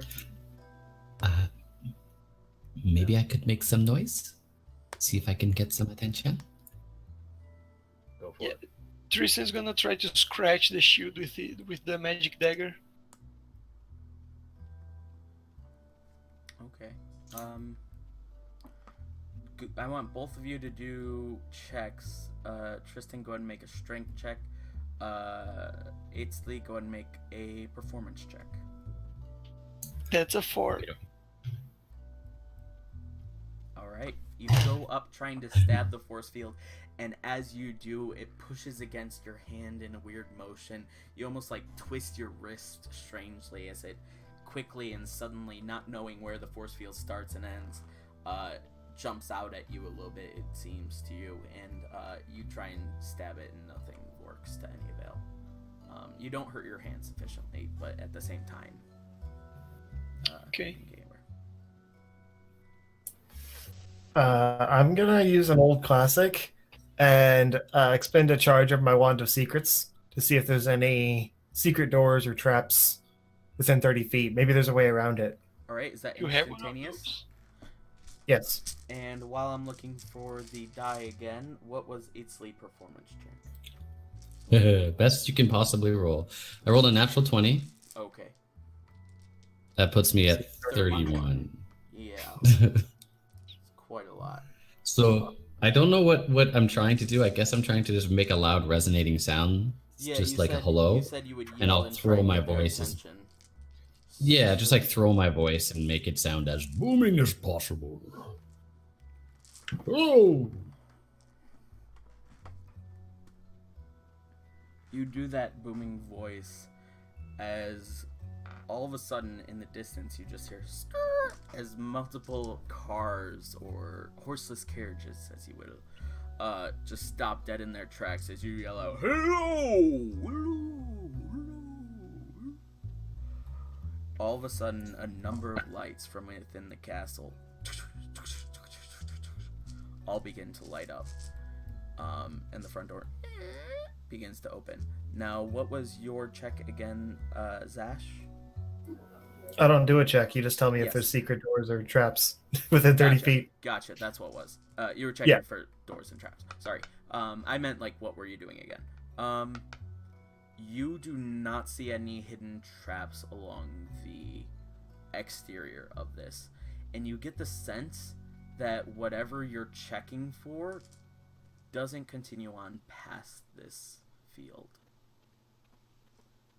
So it's sort of like you feel like anything beyond this shield is a blind spot as is, but you don't get the sense that anything within 60 feet is a secret door or passage. Okay. As the door opens up, you see a gentleman in a very long, lavish, sort of butler's outfit with the coattail going down the back and white gloves, one of which is holding up an umbrella, and a very high raised nose begins to walk up to you guys. Walking down this very long path, you'd think he'd have some hurry to his step, but he's walking very patiently, considerately, very conservatively. He's just walking. Okay. And it takes like a good 40 seconds for him to get into like range of you guys. On his way to me, I'm like practicing the voice. I'm like, and prestidigitating myself to make myself smell pretty. Very nice. Is anyone else doing anything to prep? Nope. All right. He walks up. He holds out the other hand with the glove still on it. Holds it to the shield as all of a sudden, hello. You guys watch as now bits of rain begin to pour in from the force field. From where he's standing with the umbrella over his head, there was no rain coming down, of course. You're probably wondering, why did he even have the umbrella? But once he put his hand to the force field, he still has his hand against the force field, and there's still something there, but now rain is able to pass through, and it quickly passes through the short area right at the front of it, and takes a lot longer for it to pass through at the very top where it's at its highest. And that rain starts to come in at the same time too, but it starts to fall from all the way on high, and sort of a big pool of water just whoosh, splashes down on the top of this castle, and begins trickling down the sides of the castle. He goes, "Hello, what is it that I can help you with today?" It's a sort of just like looks at the rest of the group just to see if anyone wants to say anything, and if not, He'll As just Isley looks continue at with the the rest of same the group, voice. he and, also looks at the rest of the group and looks at Uh, individuals. good, good day, sir. We are here to speak to the master of the house, if possible. It is of very high importance, and we apologize for pulling you outdoors at such dismal weather. How would we go about making an appointment? Well, you could. Well, his master doesn't usually have very many visitors, aside from his most common acquaintances. I could see with him if he would like any visitors, and let you know if you wish to come around again tomorrow afternoon.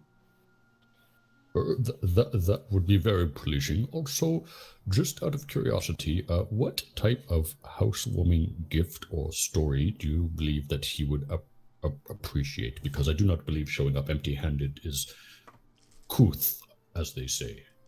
No. Vintage wine. And I like try to make it obvious that I'm a bard just by showing him the mandolin, and I'm wearing my performance silks underneath my very clean leather armor. So Gotcha.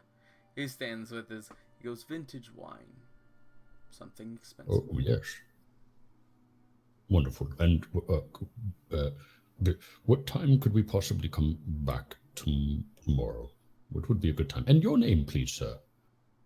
I like hold out my hand to shake his in a very elaborate way. My name is Eithbalb. Eithbalb. Oh god, you might have to say it again. Eithbalbh. Eithbalb. My name is Eithbalb. And,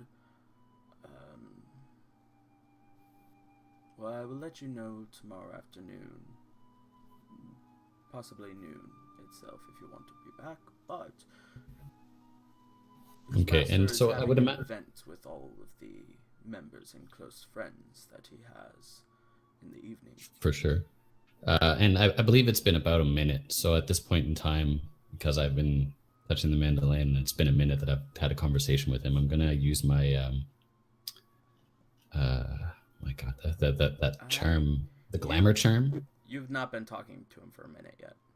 Oh, okay. I don't think It's so. not been full minute. It's been about I'll 40 try to- seconds still, because a lot of that was walking and stuff, and then his hand going out. And... Okay. So maybe I'll just like try to bide some time for a second if I can, and be like, I thought, well, thank you for your time and consideration. Where does this name come from? It is very unique. Yes. I am Italy, the bard, Pleasure. obviously. And I will be sure to pass along any information. So be sure to be here. Ah, around yes. We will do. and I'm trying my hardest to like noon. Yep. keep him here for the minute if possible. And he is trying his hardest not to talk for long.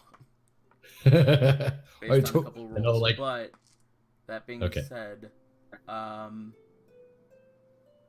if I don't get the minute, that's fine. Let me know if I he do. that. begins If to turn, and as he does, the minute hits. Okay, and then I'll just say, One more thing, I thought. If you do get the chance to persuade the master that it is in his best interest to see us, I believe we can bring him something of a novelty to his present. and then I'll cast the glamour. I forget the name of it, but it's the glamour charm that. Where is it? Action, features, and traits that people don't know if I charm them. Enthralling perform. Is this the one? Font of inspiration, kind of charm. I think it's called Mantle of Majesty. Yeah, here it is. For 1 minute after performance, there it is. And it is a DC 16 Wisdom at disadvantage. Okay. And if it does work, then I'm just trying to charm him into talking to the master and Wisdom. on our behalf. Yeah.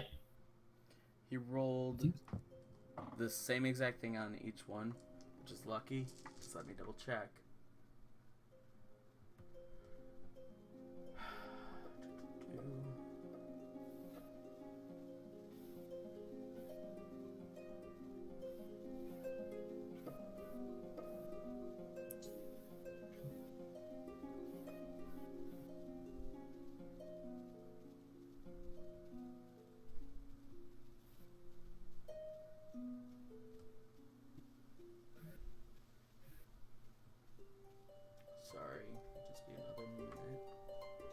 It's okay. I need to read this thing too. Apparently, I can actually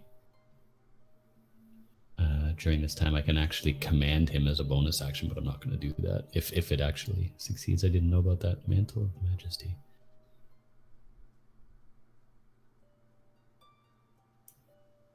Damn. One short. 15. Yeah. Okay. I thought it was +2 wisdom. It was +1. All right. So he fails that. Okay. So he's charmed for up until my concentration. Well, the good thing about this one is he doesn't know he's been charmed at the end, so it's just a quick suggestion, and I give him a thankful smile as we leave. I look at the group to see if they're pleased with that, or if they feel like we need to insistently like force this conversation tonight. But I feel like it would be polite not to, so I'm not pushing it any further. What looks And, does the rest of the group give you? Does anyone continue or? I don't think Tristan would understand what he's trying to do. He's actually probably frustrated that we have to wait, but he's not going to push the matter. He's trying to be better at that. Yeah, Jax is really confused as to why we didn't stress the fact that we need a soul and we need a powerful wizard to talk to. But if we're talking to him tomorrow, he's fine with that. All right. Then you guys close on good terms. The butler, it would seem, has very good idea of the urgency and likability of your group.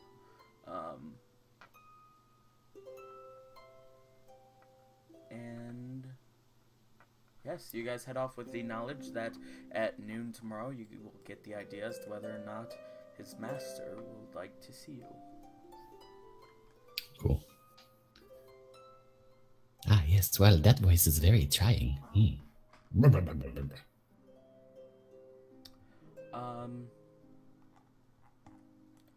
Mira, as you got out, you were just about, I will say at this point, right here in the park.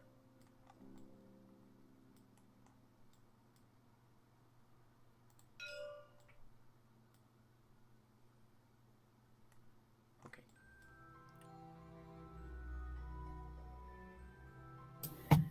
I remember them saying they were going to the Mages Guild, so I... You also have earpieces. Yeah, I probably, if I was trying to ask for like an appraisal shop for magic items. So if I was given one by my mother, I probably would have headed that way first. Okay. What kind of appraisals? I have all of that stuff I stole from Grindel. Yes. And I kind of want to know what it You asked your does. mother for magic appraisals, though? Yeah. All she said about that was that they don't have very many magic or magic users in the city. She didn't say there wasn't any, though. She didn't point you to any.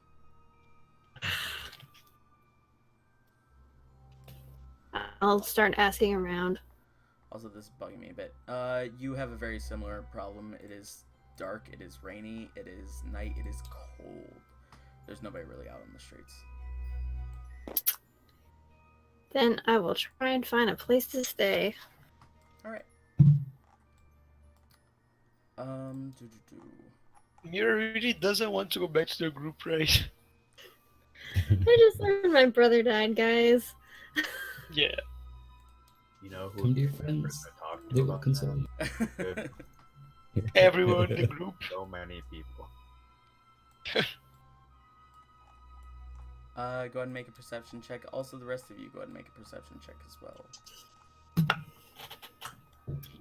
Not my greatest, but okay. 14. Plus. Okay. Yeah, same 14. 2. I got a 6. I got a 4. Wow. Rolling really bad today. I always roll terrible perception checks. This should be a given. What was Jax's? 14. 14. Oh, was Zash's then? Because I know that there's one that I didn't get. 2. Oh, I guess I did get all yours. Okay. I don't feel so bad now. 14, 2. Okay. with it being so dark, so glum, so cold, the three of you, Zash, Tristan, and Eatsley, are very unawares of your surrounding and just following Jax as you guys walk down. But Jax, you are having difficulty finding anywhere to sleep as well. Mira, you have no idea where any sort of place to sleep in is. You have not a clue. You begin to make your way back here, and you make your way back to the International House of Portation, and there it is closed. Like, it is cold and sleeting and freezing, and yeah.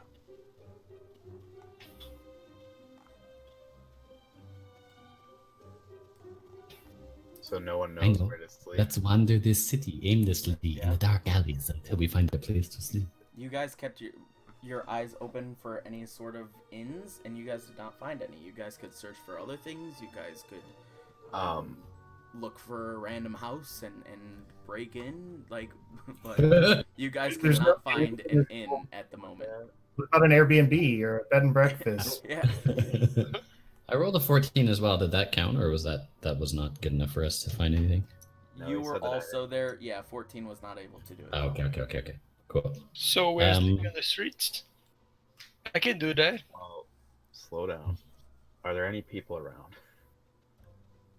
There is not. Again, there's the very, very occasional horse or horseless carriage driving by that you could try and stop still. Then I will try and stop one. All right.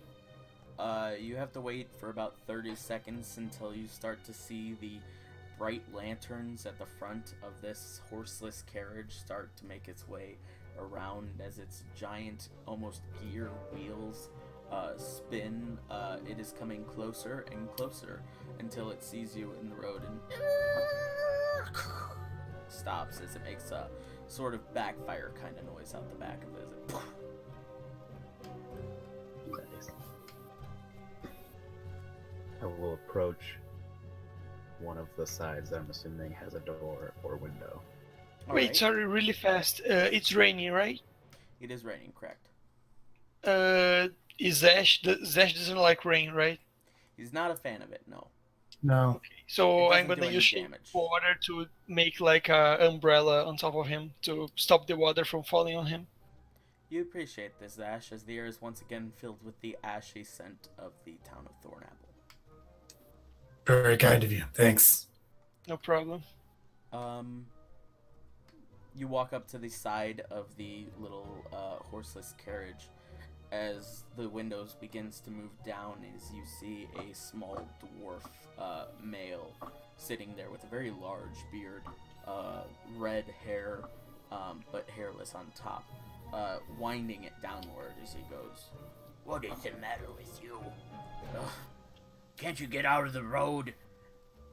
I apologize. My friends and I are new to the city, and we're looking for a place to stay. We haven't come across one. I was wondering if maybe you could point us in the right direction. Why does it always have to be me? I'm just trying to get home after a hard day's work. He begins to rant a little bit, but finally sort of succumbing to it. Fine.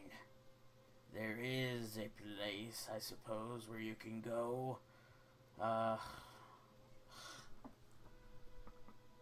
Let's see. There's this inn called the Sapphire Sword over there in the nicer district. He says that with a bit of contempt in his voice. That will cost you sort of a pretty penny, but it will certainly keep you warm and dry tonight. Is that all? Yes, thank you, sir. Yeah. And Now, if you wouldn't mind, get them out of the road. Oh, Jesus, I was gonna give you some coin, but alright. Bye, buddy. Yeah, well, I don't need your pity change anyway. Cheese whiz, pepper cheese. Goddamn dragons. Whoa, guy. Did Tristan hear that? Go and make a perception check. I'd say with disadvantage. 19. Oh, okay. Oh, we roll You initiative. did cast a spell. He's also. Oh, 19 and 17 and a natural 20. Oh, Jesus. Okay. Yeah. Yeah, you heard it. Okay, so as the guy is leaving, I cast prestidigitation to soil his clothes. You do so.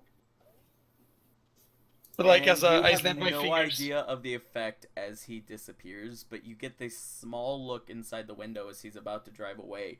You look at his clothes and you snap your fingers, and the change between how they looked before and after you soiled them is very minimal. Okay. It is very minimal. He was pretty dirty They already. look quite dirty as is. Like he might have been shoveling coal the whole day or something like that. Oh, I tried. Still appreciate it. Probably would have hated it more if you made him smell nice. Stupid dwarf.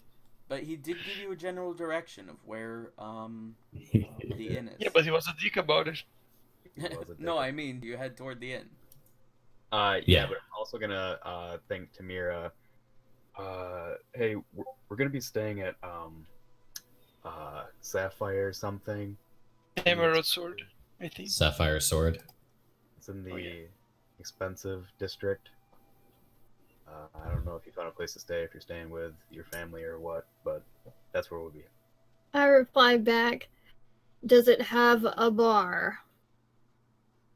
I didn't get that much information. The guy was kind of a dick. I really need a bar too. You guys are always talking to yourself. It's so strange. You just Mira, we need the earpiece. Just staring off in the distance. Jax likes to put Everyone in my group is so soulful. I start heading to that district because I have a map. Did we take the map the lady gave us, or no? Yes, you did take a map as well, and he points to it, and he pointed on the map where it was, and it's very close to a lot of you. It's just right here, that you guys are able to go to. He did explain a little bit about the exterior too. That it was in the Civic Quarter near Rune Curve Monolith, and just across the street from the Cartographers Guild. You guys finally pull up to it, and in the dark night that is finally set upon you guys, mixed with the cloud cover that is now starting to officially rain pretty heavily on you guys. You guys see it in front of you, this 2-story timber and brick building with green, which looks very, very dark right now, green roof tiles and vaulted ceilings. You guys walk in, and it's decorated brightly and lit with glowing gemstones that are set into the walls and the ceilings. You guys, as you do walk in though, it's different from what you've seen most other places. This one, it is set to have a bar/dining area first as you walk down, and there is a woman behind the counter. And then stairs over to the left that lead up to rows of rooms that are up at the top layer. And that continues around to the side as well.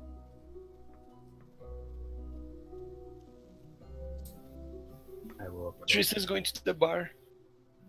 Same. Shall I acquire us some rooms? And then I look at my coin sheepishly. I don't have money. You have 50 gold, you fucking liar. Oh, yeah, I totally forgot. The group of you who did walk up to the counter see the woman behind there, and she looks very, very, very long blonde hair that is braided on both sides, very big smile on her face.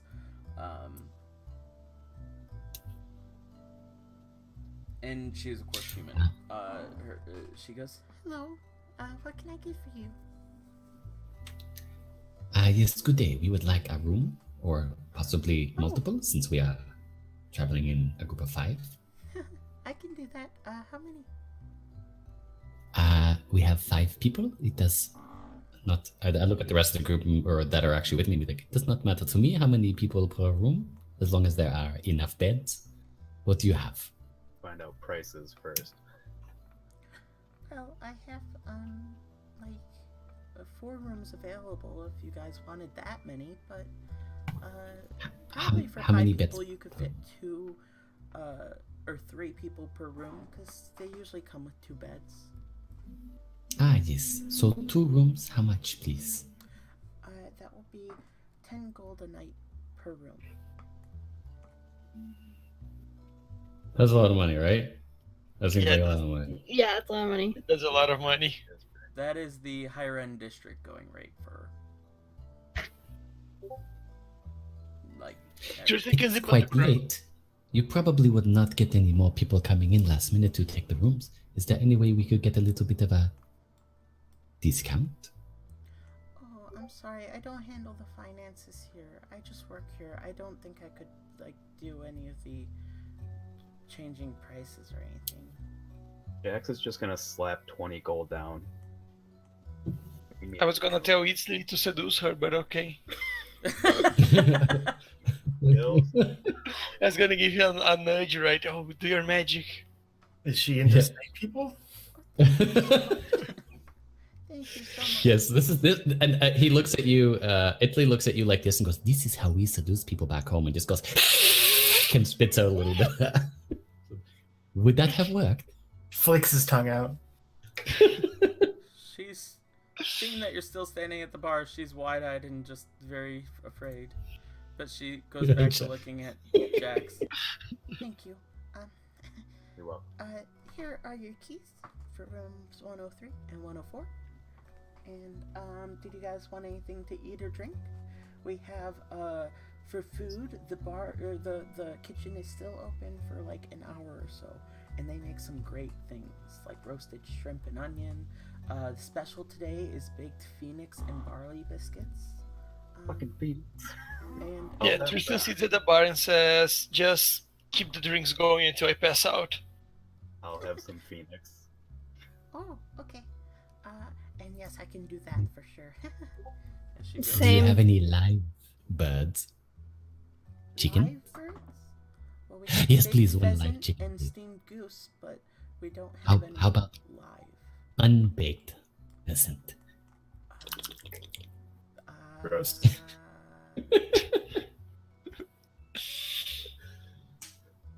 No. That is okay. I will take. Can it be brought to my room? I am very tired. Baked, yes. Okay, I will take the baked pheasant. How much? The baked pheasant will be 2 gold pieces with barley and pepper, barley biscuits and pepper. Yeah, okay. I'm Okay. gonna pay the 2 freaking gold and Yeah. go to my room and cry a little bit. In what room? It's $20 for a very expensive meal. That's usually how I estimate the prices. So it's like Yeah. $100 a night per room. That's not too bad. Nonetheless. And that's what I usually do for all the higher end places. So did you want top, middle, or lower shelf? She says to Tristan. Your strongest one. Strongest. Okay. We can definitely do that. Jax is gonna whisper to Tristan, you know, Mira has like a shitload of these in her bag. She's got like bottles on bottles of alcohol. Is Mira here though? I Yeah. should be in there with you. Oh, she's okay. So you guys arrived at a rather similar time. So, how She much also would she? went out to the bar. How much would she ask for it? I don't have any. I only have the money you gave me. Oh yeah, and how much was my Phoenix? Your Phoenix was 8 gold pieces.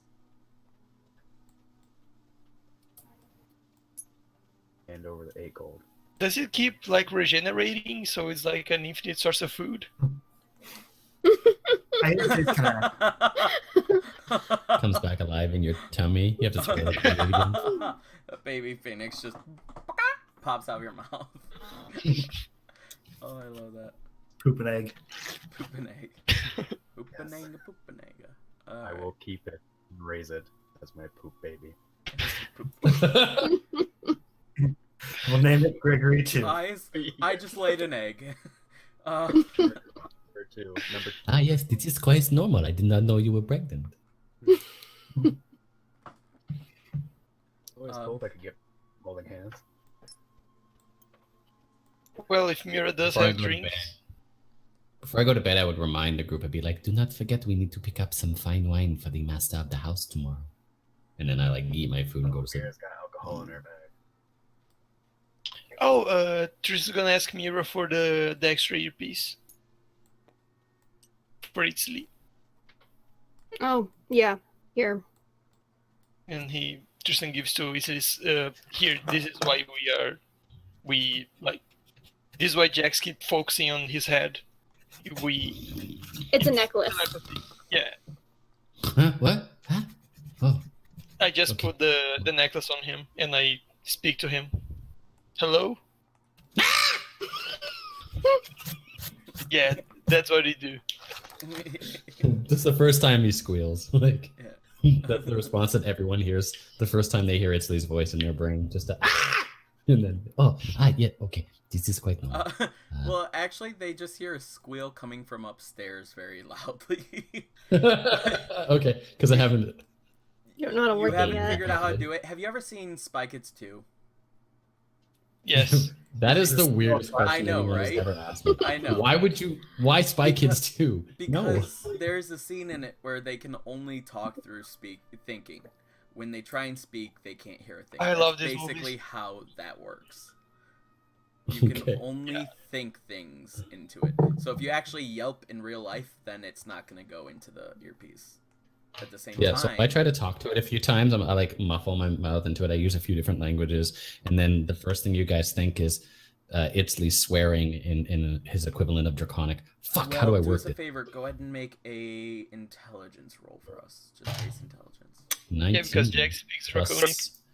Plus, I don't think I have plus 2 intelligence. 19 even. All Yeah. right. So yes, they do hear you as you put it on and just begin thinking and like fluently. They're hearing everything you're thinking. Additionally, go ahead and make a wisdom saving throw now. Ooh, 18. Plus wisdom stuff is just plus 1. 19. Okay, never mind. So you think exactly what you wish to convey, and they hear exactly what you wish to convey. When you stop wanting to send your thoughts, you stop sending your thoughts. Okay, so for the first time ever, he just like thinks everything, a whole bunch of embarrassing stuff like I probably got to go pee before I go to bed. Don't forget to make my stuff smell good. Okay, and then I got to put away the mandolin and make sure that it's in a safe place, but also close to me. Wow, this place was really expensive. I wonder what I should smell like tomorrow. And Vash thinks, hey, Daddy, shut up your head.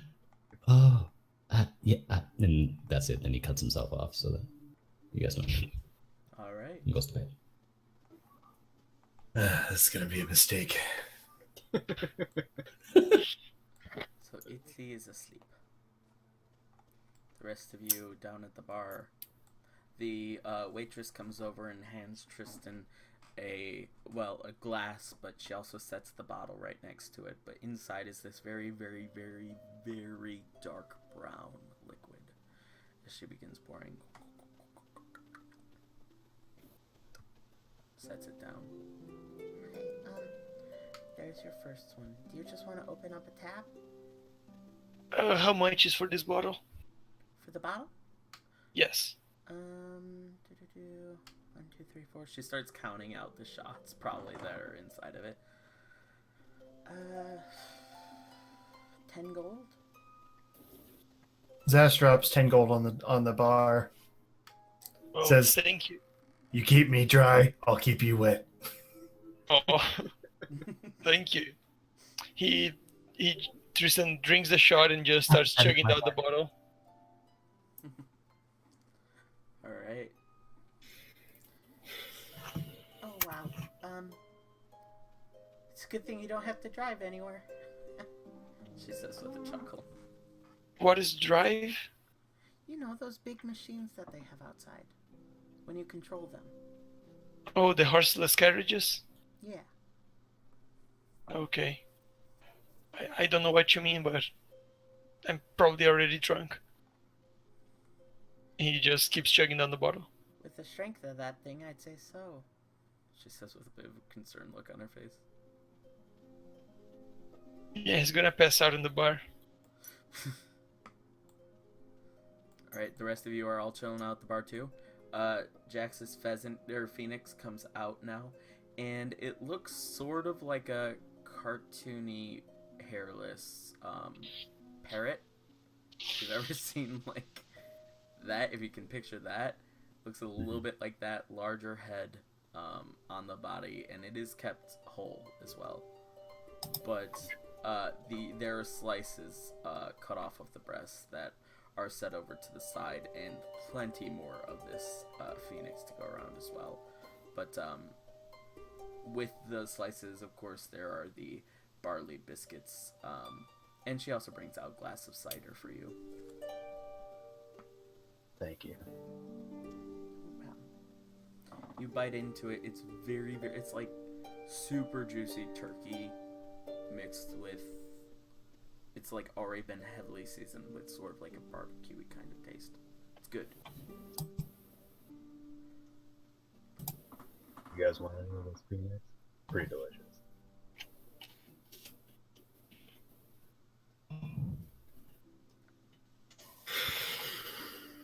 No? Okay. More. Looking around the place, there are still some Sorry, I couldn't patrons actually hear you. inside. He asked if you guys wanted any of the phoenix as well. Oh. You realize that's the bird of my people, right? No. As he takes another bite.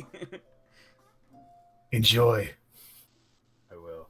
Got a Can I can I flag down the lady and get a bottle of gin?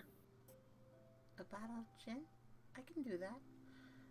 That'd be like 8 gold pieces. I hand it over. Thank you. As she goes and gets a large, round center of the bottle with a narrow tip at the top, narrow neck of the bottle, that's what it's called, of this clear liquid inside this clear glass container. Sort of like a real life gin bottle, but in a glass decanter. And she uncorks it, places it down, and also places a glass, but she doesn't know if you want the bottle just like your friend took, so she places the cap as well to the side. I forego the glass and just go straight for the bottle. So you guys are a group, huh? She says, while looking all at you, who just started downing this, and then over at Tristan, who is like halfway through, but also has the bottle up in the air while he's downing it. Sometimes. Oh. I'm gonna turn to Mira. So, how's your family?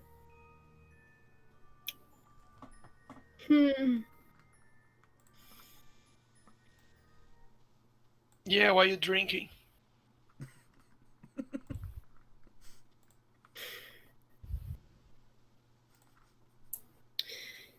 Jax, can I see you outside? It's raining out, but sure. Nice. See you That's later, too. to Tristan. She always does this.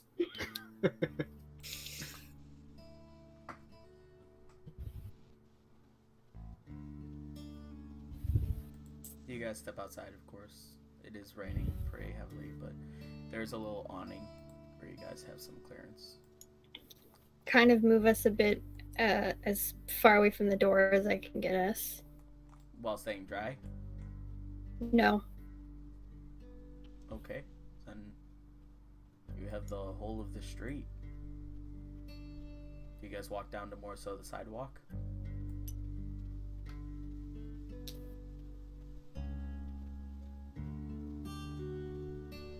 Do you? I'll walk to wherever Mira walks to. Yeah. Where she walks. Alright, yeah, you guys head down to the sidewalk and like a little clearing just around the steps that lead up.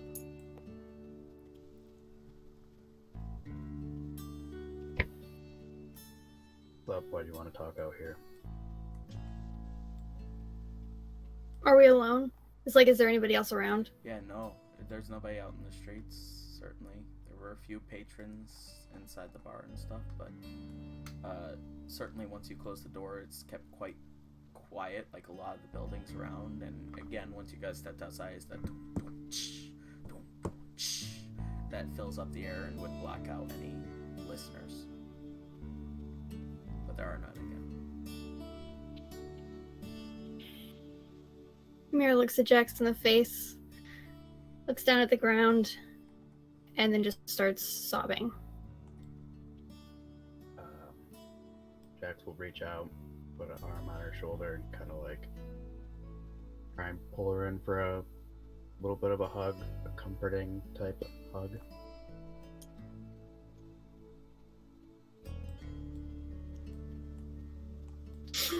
What's wrong? Why are you crying?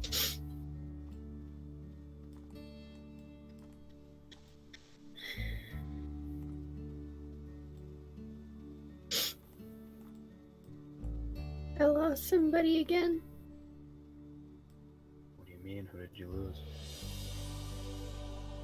One of my brothers. What happened?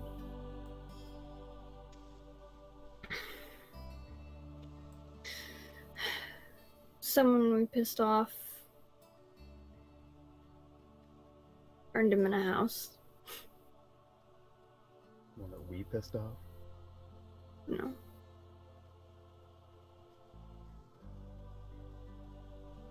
You know who did this? I know a name.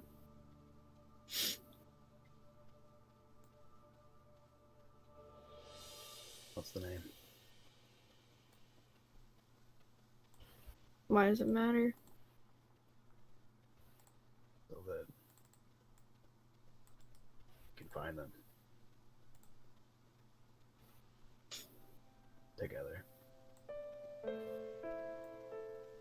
What's the point? They'll probably end up dying anyway. You won't end up dying.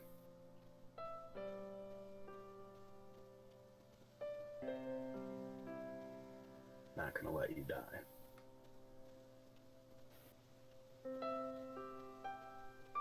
I meant they'd end up dying, but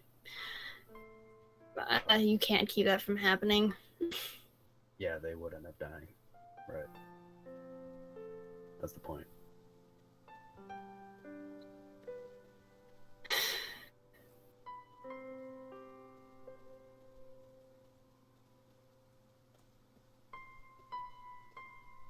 Everyone else is okay, though. My mom's married.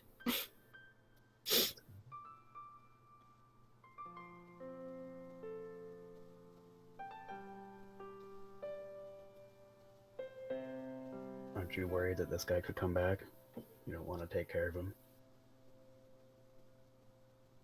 If it happens, it happens. I've pissed off a lot of people. I have many more to worry about than just one person.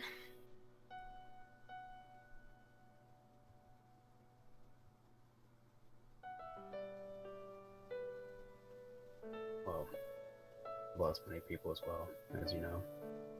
It'd be very hard. But all of us are here for you, no matter what. If you wanted to take revenge, we would fight with you. And if you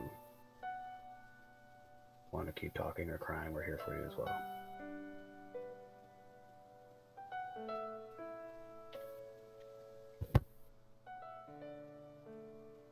And I kind of just pull him closer and just start sobbing again. So, hold her tighter and let her keep sobbing. Sometimes people just need a shoulder to cry on, so I won't give any more advice or talk about revenge.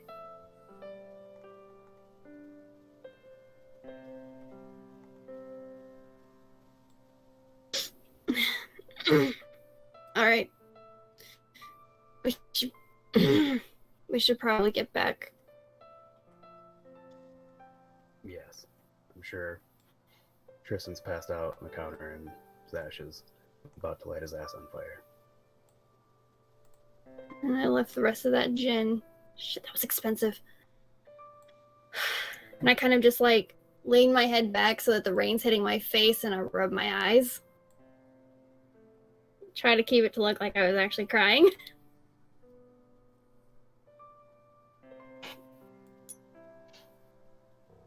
Okay. You guys head back in then. And there you see Tristan nearly all the way through the bottle. And Zash also sitting there.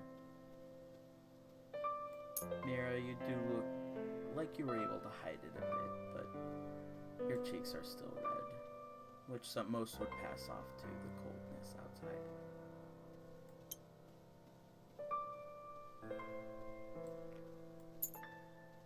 You sit down and your gin is still waiting there.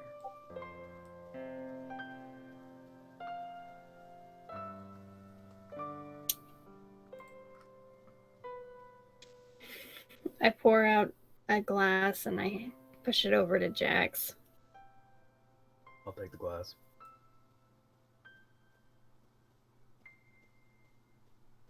Beautiful. That lined up so well with the music.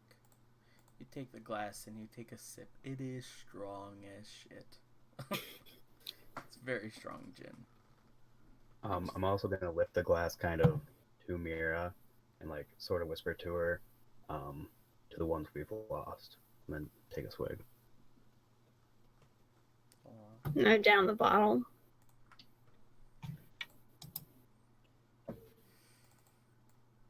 Alright.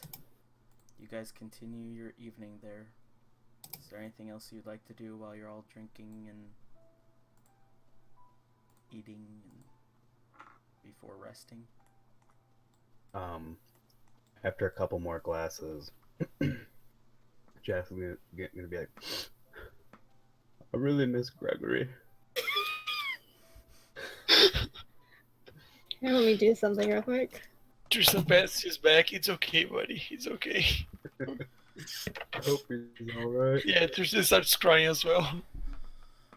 Oh, You can sleep with my puppies if it'll help. Not the same.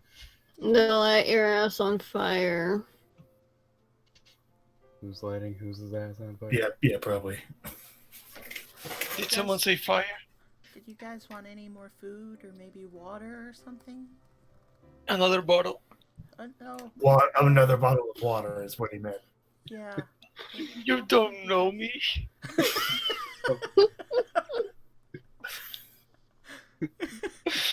He passes out on the table as he says that. You guys just That's wait. not You guys just hear the loud thud of Tristan's head hitting the table. I'm gonna go upstairs, and I vaguely remember which rooms that we had, and I try and get into one of them, but Yep. I'm go just ahead gonna and make guess an on which intelligence one. roll with disadvantage. Yeah, here we go. Jax will run to They're actually not bad no matter what I do. 14. Not terrible. You know which one they said, and you walk into a room, and it is empty. I just fall on the bed. You fall into the nearest bed. There are 2 beds. So, who's up next? Jax is gonna kind of like drunkenly pick up Tristan and carry him up with him. Okay. You pick up Tristan. Go ahead and make an intelligence roll with disadvantage. Oh god, not my strongest. Oh. Isley apparently is sleeping on the floor, he says. You could say Is that 8? in game as well.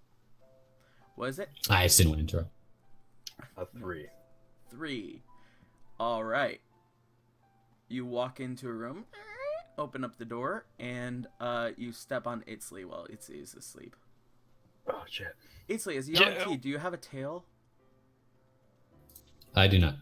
Okay. Pure blood serpent. I'm just like in the picture. He's just scaled and has the his jaw. If he's really angry, will open up a lot more. It like double unhinges, and that's when he gets creepy, snaky. But it hasn't happened yet. Gotcha. Yeah, while Jax is carrying Tristan, he just hugs his neck and says, "Okay, where are you?" Oh, okay. And as this happens, you don't realize, and yeah, you accidentally kick in the ribs Itzley, who's on the ground. Oh shit. Yes, Itzley, you are woken up by this. Yeah, it hurts. Wait, I'm a really sound sleeper. Are you sure? Yes, because you take The fuck? 6 points of bludgeoning damage. Okay, I'm gonna roll a die to see if I bite him. Oh, Just to see if that's Steel-toed a knee-jerk boots. reaction. Yeah, it'll hurt you. Yeah, it probably will hurt me, but I'm gonna bite him. well, It's just what like, did you "Ah, roll? oh." Because we would make that as that would be initiative. Oh, Oh, Alright. okay. What would my initiative be? Oh, I guess I'll use that roll for the initiative. Jax, Where's also my go ahead and roll an character? initiative. Jack's probably gonna drop Tris on the ground, right? No, I'm not gonna drop you. He's got a good hold. I have +5 to initiative, I think. Jesus I do. Christ. Mine's your not very dexterity? good. Jack of all trades, really. Dexterity is +4, but I get another bonus from. I get half proficiency from Jack Jack. of all trades. Yeah, it's pretty dope. So yeah, 14 would be my initiative. Okay, 13. 13. Yeah, you can bite. All right, so I'm gonna bite him, and I'm not going to release poison spray. What would I add for my attack? Just like dexterity or just strength? What would you say? It'd be a basic unarmed attack, unless it's Oh, bite strength, as its right? separate thing. Yeah. Yeah, so against 14 his probably armor don't class. hurt him. I probably just bite his shoe. 14. 14. Does that hit? No. I did. No. Okay, so you quickly you bite, but you just feel this as your mouth is now around his metal boot. And I stop back. I'm like, hey, oh, that's how I wake up. Like I don't wake up until I'm done biting you, Yeah. basically. Jack's still drunk. Will like kneel down slightly and kind of like on eat sleep and cast lay on hands to heal whatever potential damage I get. Okay. Do us a favor. Go ahead and make an acrobatics check as you're holding Tristan and you lay a hand on Aitzley. Okay. Yeah, you heal the floorboards. Yeah, I don't think I have yet. No. Okay. Oh, 11. Okay.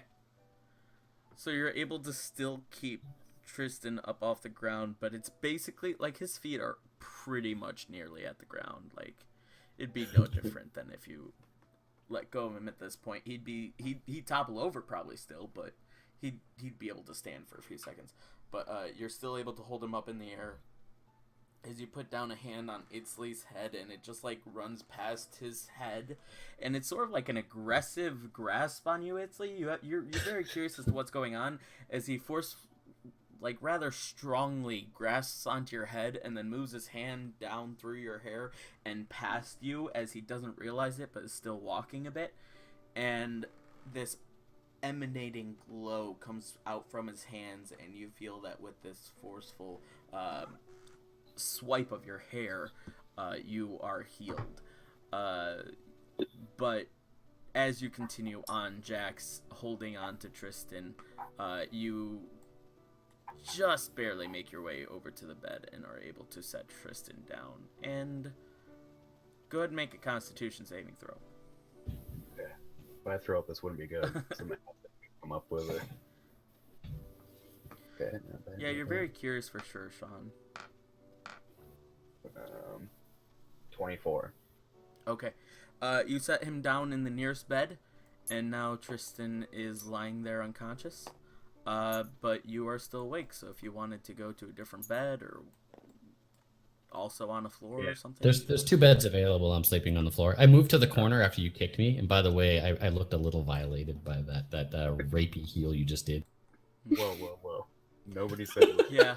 It was all above the neck for sure, but at the same time it was just like more so he slapped his hand down on your head and then continued walking as it glazed over your hair. Yeah, and just held me there while he's like, "Shh, this is gonna feel good. Shh, don't worry, I'm fine." Well, that bit sounds like you're projecting, but he just like moved, And it was just like, Um, it's good, it's good. Continue walk. Yeah, I'll get up and lay down in the other bed. All right. And you go sleep in the second bed. Now, were you drinking at all, Zash? No.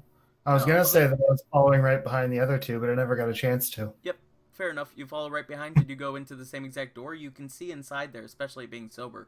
And it is full with the two beds, and Itzley's still on the ground as well. I see all the boys and no Mira. Correct. Yeah, I go in there. Okay. Would you like to go on the floor with Tristan or with Jax? I'm gonna go with Tristan. All right. I'm a little violated by the Phoenix thing. Okay. Gotcha. There's also probably a lot more room on that bed. Well, true. Yeah. That's a more logical reason than Zash would have in the moment. But him and Tristan are buddies now. Yeah, Tristan would be really happy if he was awake. He's his new best friend, if you will. Zash doesn't topple over. No, he doesn't. He just slides. It's like that Tom Cruise movie. Anyway, yeah. Top Gun? No, the one where he comes rolling in. Mission And... Impossible? The Mummy? We don't speak of the mummy. Is he your goose now? You're talking about risky business. I know. I was just. Oh, I didn't even know the name of it, but yeah, I found it funny that you guys were. I knew that you guys were messing, but yeah. Anyway, you all fall asleep and wake up into the next morning, not to the familiar sounds of birds, but more so to the even louder sounds of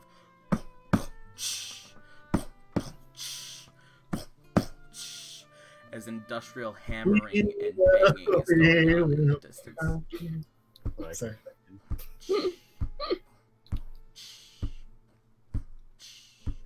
What do you guys want to do?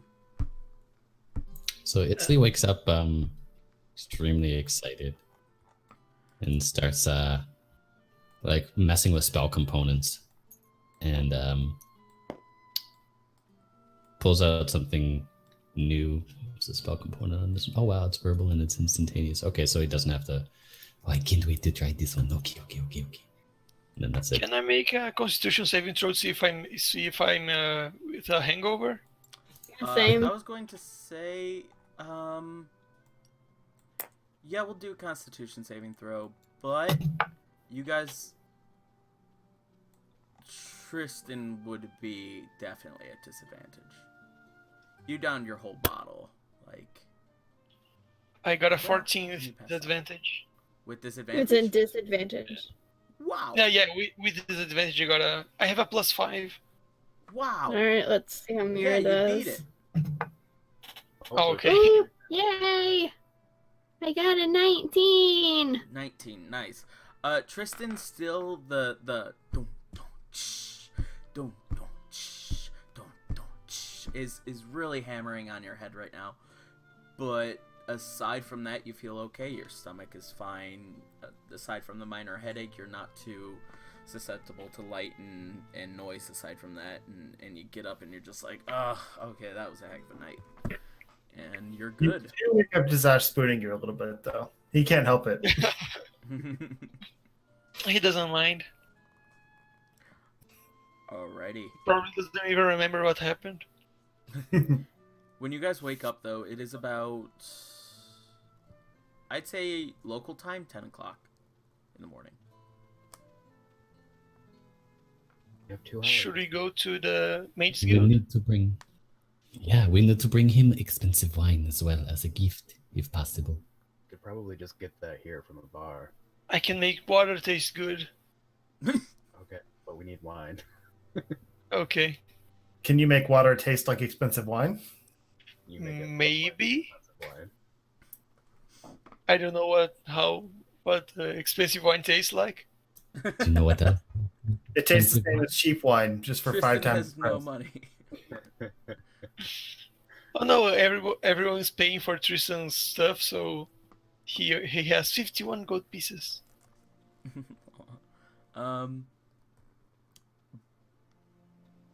So do you guys want to go down to the bottom? Do you guys want to try and use Tristan's prestidigitation? I think just buying a bottle would be a good idea. Yeah. Yes. Do If you anyone wants to go to the other room, you can wake Mira up. Oh, you're not awake yet? Oh, I Don't tried fall the new for me. thing. I don't I know tried the y'all new are thing. doing anything today, so I'm staying in the room. I want to try my new necklace. Mira, wake up, it's me. It's Italy. Good morning. I want to good morning. Good morning. And I start singing a good morning song. Tristan's like, shut up! Even in our heads, you're loud.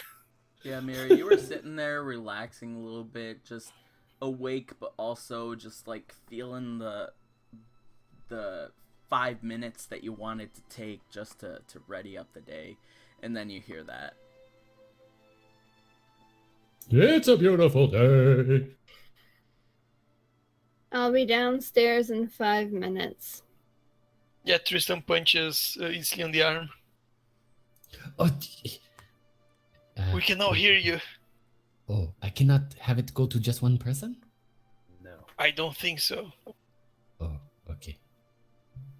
Yeah, be careful with what you say. Alright, so you guys head on down, and the person behind the counter is different this time. They're behind the counter instead of the woman with the long golden hair that was braided in front. You see a male halfling standing on sort of a step stool behind the counter. Hello there. Did you guys have a good sleep? Excellent, thank you. Yes. Quite good, thank you. Good, good. Good to hear. Will you guys be staying with us for a longer duration, or was it just the one evening? Tristan looked at Jax. It was just the one evening. I guess one thing. Good to know, miss, as he says, looking up you coming down the stairs now. Right. Well, we hope that you enjoyed your stay, and we hope to see you again in the future, too. Would it be possible to purchase an expensive bottle of wine? Well, of course. Everything that we have for consumption is for sale. Where's it? We as are a thinking new of- year? Well, we are thinking of giving a gift to the master of the house at the Mage Guild. If you happen to know his favorite wine, that would help us. Oh. I'm not quite familiar with what he drinks, but red goes a long way with a lot of the noblemen and women here in Thornapple, so I'll go ahead and pick out one of my better red wines. Price, what were you looking at? He says as he was about to get down. This will be my first bottle of expensive wine, so I don't know what the price ranges are. It could range from 5 gold pieces, which is a cheaper in this establishment. A cheaper bottle of wine that they would sell more so middle shelf anywhere else, to thousands of gold pieces. Let's stay away from 1,000. Stay away from the thousands. So about 100 or so. Yes. Yep. Very well. As he searches Runs that, his Tristan's ears. gonna ask him, would you know if this is the most expensive inn in town? It's certainly not the most expensive in town, seeing as how we have far more expensive wines, but it goes a long way with those who want to experience a lavisher lifestyle. Oh no, sorry, I didn't mean by that. Do you know which one is the most expensive in town? A wine? The most expensive inn in town, to say. Oh, the most expensive expensive yeah. inn in town. Yes. I got confused by the multiple inns. Well, Yeah, no problem. As far as price, as well as accommodations and such, we are probably up there on the list. If not, we are rivaled by the one across the way. So, would you know Jeff Lockmead? The author? Oh, the author! Yes. I've read his books, but I've never met him in person. Maybe... So you don't know if he comes here? No. No, he has not been here. I'm sorry. Okay. No problem. Are you trying to get an autograph? No. Let's say no. Oh, okay. Now, Through the earpiece, Mira's gonna ask, why are we looking for him? He thinks back. goes into the Do you see my sword? I'm sorry, you're Do you talking. see my sword? Oddly enough, I do not. Exactly. You know the deck he gave me? Vaguely. Yeah, it made all my stuff disappear. And now I'm gonna make him disappear. I like the way you think. I do not like the way you think.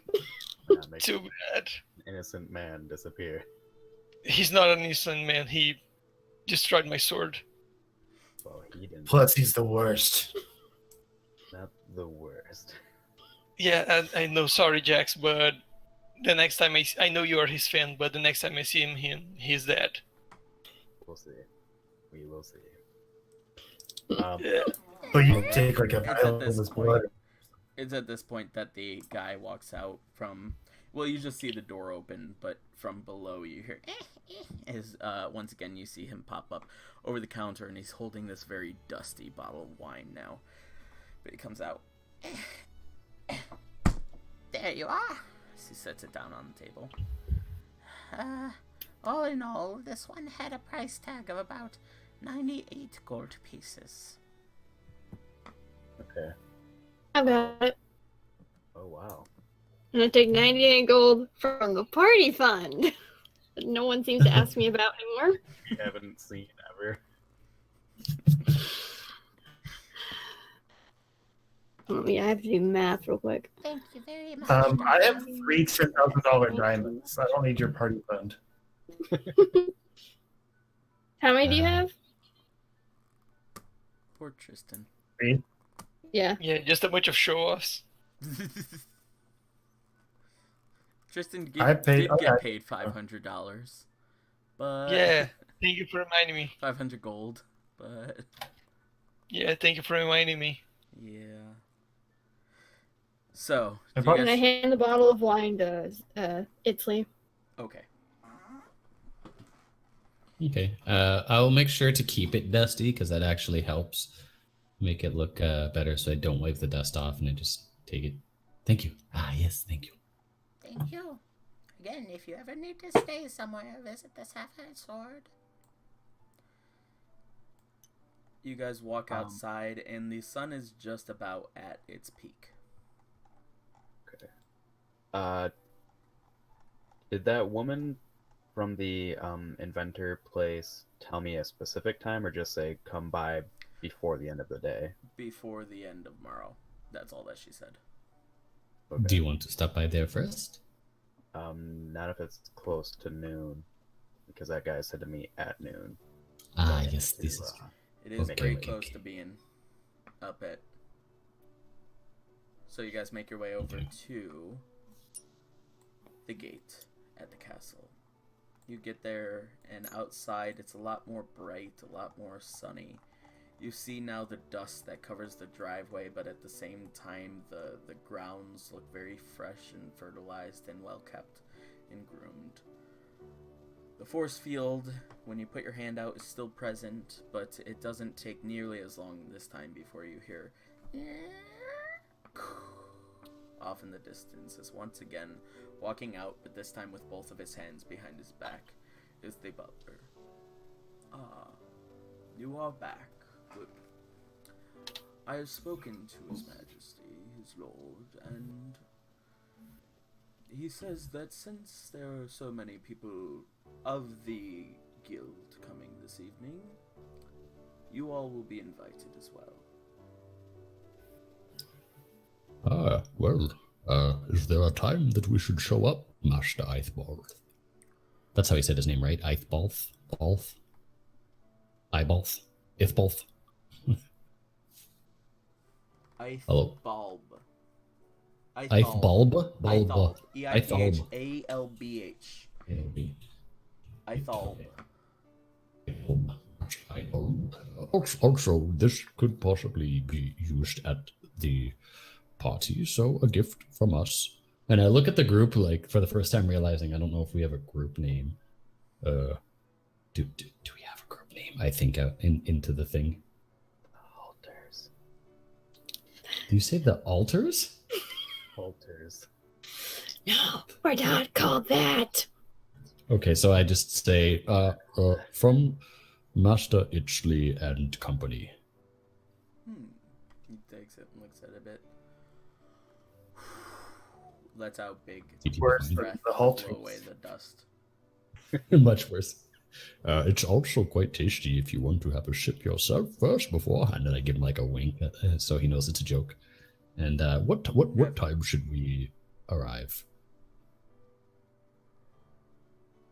This The evening. party will begin this evening at dusk. Okay. I guess we will leave and come back a third time. Indeed. Well, that is what you will do. We never drink from this master's supply before him. As he still takes insult to that. Even though he knows it was a jest. Okay. Yeah. He's pretty stuffy. You winked at him, but you didn't do persuasion, and plus with his intelligence, like, he just wouldn't stand for any sort of jokes about it.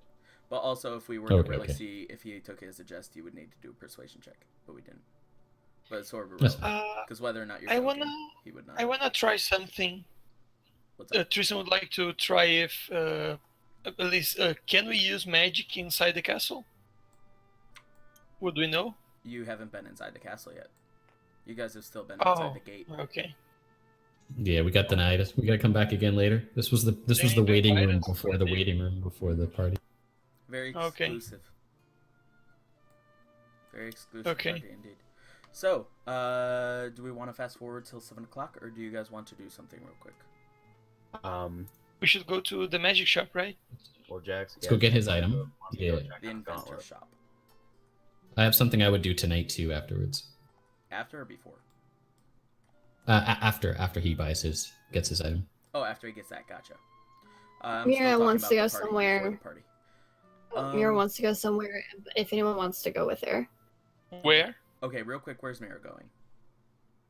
Well, I'm going to the cemetery. Okay. Yeah, I'll Tristan go would with go you. too. Tristan would go as well. Where's I imagine my thing will be. I imagine my thing will be late at night tonight, so we'll do everybody else's stuff first because I'm gonna perform at the. I'm gonna show up at the theater hall and see if I can get a few minutes. I have until the end of the day to grab my gauntlets, so I can grab those right before we leave to go to the Mages Guild. So if we all want to accompany Mira to the cemetery, You guys have about 7 hours to decide this, and I thought that, well, I do want to sort of start at how the party starts off before we end these sessions, so... Yeah, okay, I can do the thing later. That's fine. Yeah, it's Tristan would tonight. go to the It's cemetery. but we wouldn't roleplay It's out. tonight or it's tomorrow night. The event is The tonight. party. Yeah. Oh, okay. Yeah, no, I'll fine. It's fine. I'll save my performance for the event if I get the chance. That's fine. Okay. Now, as you guys are making your way to the cemetery, the shop is on the way. If Jax wanted to stop in, if so you Mira guys is have to willing walk to up wait. this way anyway, and the cemetery's over here. Okay. Brandon, your audio is really low for me. I can barely hear you. Okay, 1 second. Don't know if it's just me. He's a bit low for me, but not too bad. Same. Yeah, I'm at my max right now. I just turned it Yeah, up. it's better. Okay. All right, so walking in, it does seem rather painless. She has the gauntlets already out and on the counter. Cool. And you already prepaid everything. So Mhm. she hands you over the gauntlets and shows you the one. They both look exactly the same. Not only the same size as they were and everything, but like same with all the engraving and everything like that. The one Nice. gauntlet does she releases this little latch on the side of it, and all of a sudden it springs forward across the room and knocks over a bunch of bottles. And she says, "Oh, don't worry about that."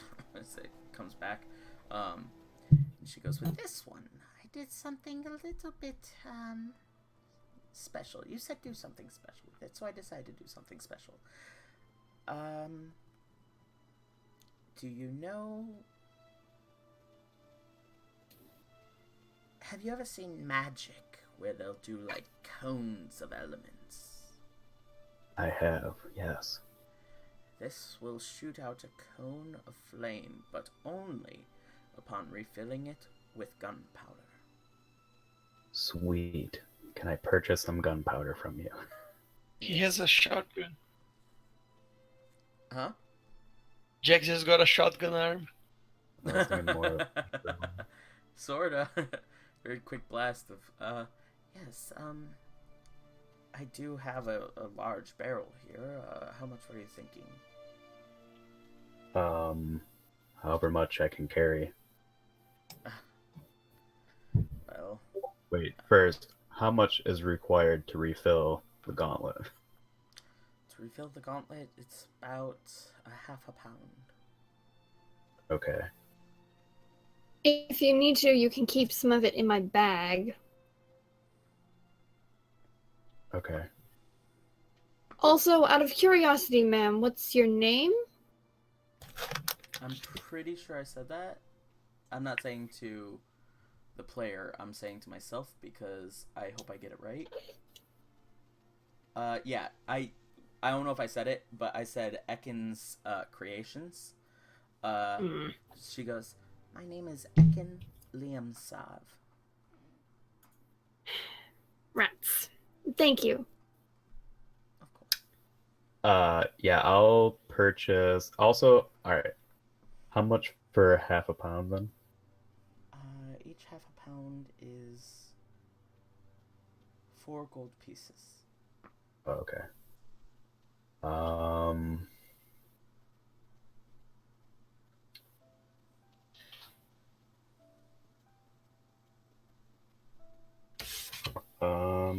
Sorry, I'm trying to do some math here.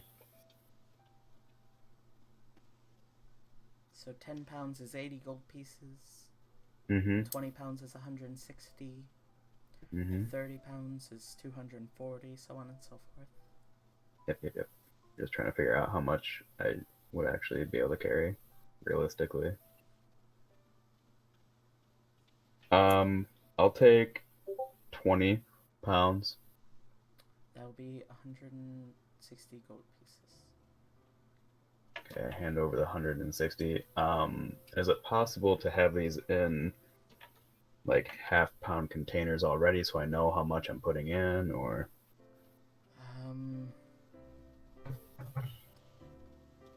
I don't have any containers really that size, and all I really have is this pouch that you'd carry it all in. Okay, that's fine. Thank you. And she shows you how to do it. She says that you fill it up to its max anyway, and you just refill it to that amount. Okay. All right. This is great. A good chance I'll come back for more commissions. I appreciate the business. You guys make your way over to the cemetery then. Mira, do you allow everyone to go with you? Or? Yeah, why not? Most everybody wouldn't know anyway. Teresa really wants to go to the cemetery. You guys begin walking up and down the rows of tombstones and marble effigies. And there's one that stands out as you make your way to it. Very new, very unweathered. And the sword stands out to you. You make your way closer, and next to a number of empty plots is just that singular tombstone, which says Taylor on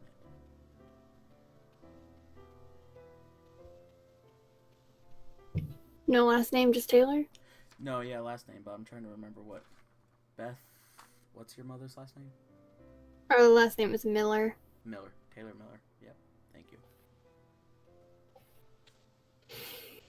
I'm just gonna sit in front of it.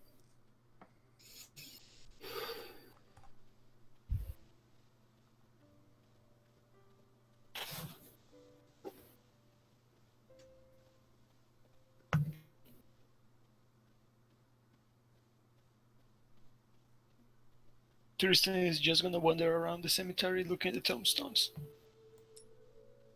Mainly at the names. It's not a huge cemetery. It takes up about this much area. But you wander around a good bit. Well, I should say, it's not huge for the park, but it's still a very large cemetery. And it takes a while as you wander around. See very, very, very old names. Some of them written in languages that you can't even imagine to comprehend. I speak Elvish. Fair enough. You recognize Elvish names, but then there are names written in Celestial at points. They're so old. As you're wandering around. I could read them all, but I don't care. Yeah, you guys are chilling with me. And you guys spend certainly a good I'm gonna take the last bottle of whiskey I have and just pour it out. Fair. Here's for me, and here's for my homeboy. You pour out a shot of the whiskey. I didn't forget about you, you dummy.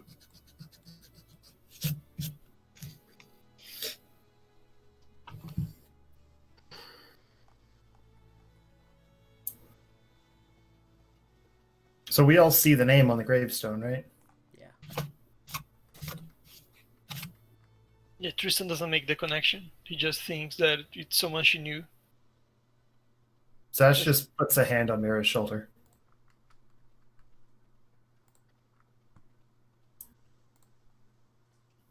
Jack will do the same, lighting an incense also.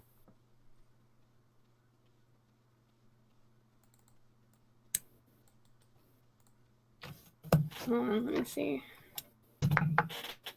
Yeah. Mira just kind of holds her tongue when Zash puts his hand on her shoulder. She tenses up, but she holds her tongue.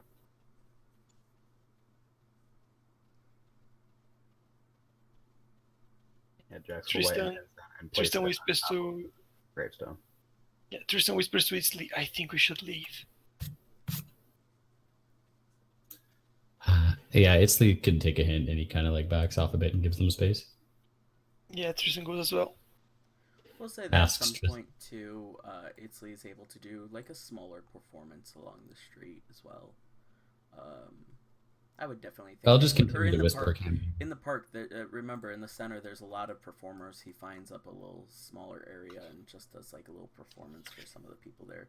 Very similar to the last one, nothing too different. In fact, Tristan is able to follow along with the story a bit as well, having heard it before, and is able to interject at a couple of points too here and there. While, Yeah, he's gonna use shape water to create the snakes. nice. Well, I would do a different story, but I won't make it long. Just really quick. It's the story of an evil captain who looks a lot like the captain of the guards from Asante, and I call him Captain Stufflebutt, and I just tell the story about how he's trying to what's the word I'm looking for? He's trying to put 4 people in jail or 5 people in jail wrongfully. And Frame? Yeah, frame. Yeah, thank you. That's it. Nice. You get 24 gold pieces and 35 silver. Yay. And as well as whatever you did tell, even though he wasn't able to follow along, Tristan, I'm guessing, still tried to, use his effects to the best of his ability. But the sun does begin to set. It is not yet dusk, but it is getting there. You guys wish to start making your way? Yeah. While we're walking, can I see if there's any like general store area or something? There are all sorts of shops. I'm just looking for like a journal. A journal. Yeah, you definitely find just like a normal writable journal. For sure. You quickly stop. Is there anything with a lock on it? Let's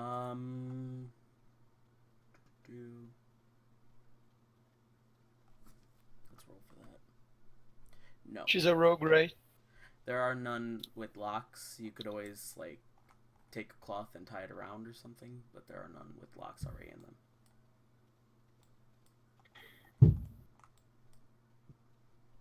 I'll buy one. I'll probably have someone commission me a lot. Alright. And you guys make your way to the Mages Guild in Thornapple. How much was the journal? The journal would have been like a silver piece. Cool. You guys are outside the Mages Guild as this big, extravagant party is taking place. Unlike ever before you've seen, the front gates are wide open. You walk up to it, you put your hand out, and there doesn't appear to be any sort of barrier for you guys. Cars and horseless carriages and carriages of all sorts are making their way up. You guys make your way up the pavements as well to the front door that the gentleman kept on walking out of. He's standing at the front entrance and nods his head to him. He opens up the door and ushers all of you in. You guys follow. Well, do you guys go where he checks? Yes. Yeah. Okay. You guys Tristan's begin gonna do as easily as he's gonna use prestidigitation to clean himself. clean himself. Got it. Yeah, and what's your guys' wear as well? The same as the character, I guess. Same I as don't have anything else. And I'm gonna try to make my glamour armor kind of something more like dinner formal Gotcha. type, Perfect. Yeah, I'm gonna try to polish Jax's armor. so that it looks Okay. like a dress instead of me in armor. Okay. I'm gonna use disguise self to make my clothes look more like elite. Okay. I keep my appearance the same, but just like my clothing is fancier. Nice. Do we have a place to like actually make ourselves look prettier if I want to go off and change as well or something like that? You guys would have on the way. Okay. So I still have my Dressing room. basic leathers, It was but like 7 hours. Go on. Sorry. on top I'm wearing my fine clothing that I already have thanks to Bard. Cool. So you guys all look rather nice. Tristan and Jax in their normal attire, but still very presentable. I want everyone to go ahead and make a perception check. Yeah, Tristan would be like quickly snapping his fingers to polish Jax's armor. And that's a 9. 19. 12. 19, 10, and what was Brandon's or Jax's one?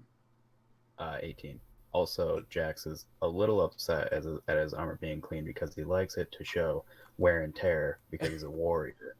But he understands that he needs to look presentable. Oh, I love that.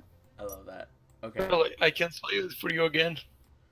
So, Later. with Tristan sort of leading the way again, then being very presentable with a wave of his hand, the grime instantly coming off from the city, instantly disappearing, you guys start to head in the door first. And the gentleman is standing here as Eatsley and Jax are walking in last. They notice that the gentleman as he's ushering everyone in, waving them in. He takes one of his gloved hands, raises it into the air, and you guys see a flash of green light emanate from his hand. Oh shit. Off in the distance.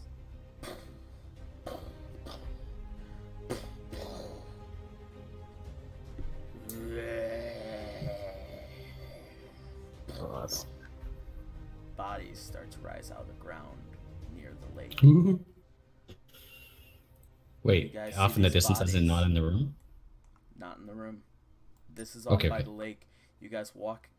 As you're walking into the building, you see this just outside, and turn your heads just in time to see what everyone else saw, what Tristan, Mira, and Zash all saw first.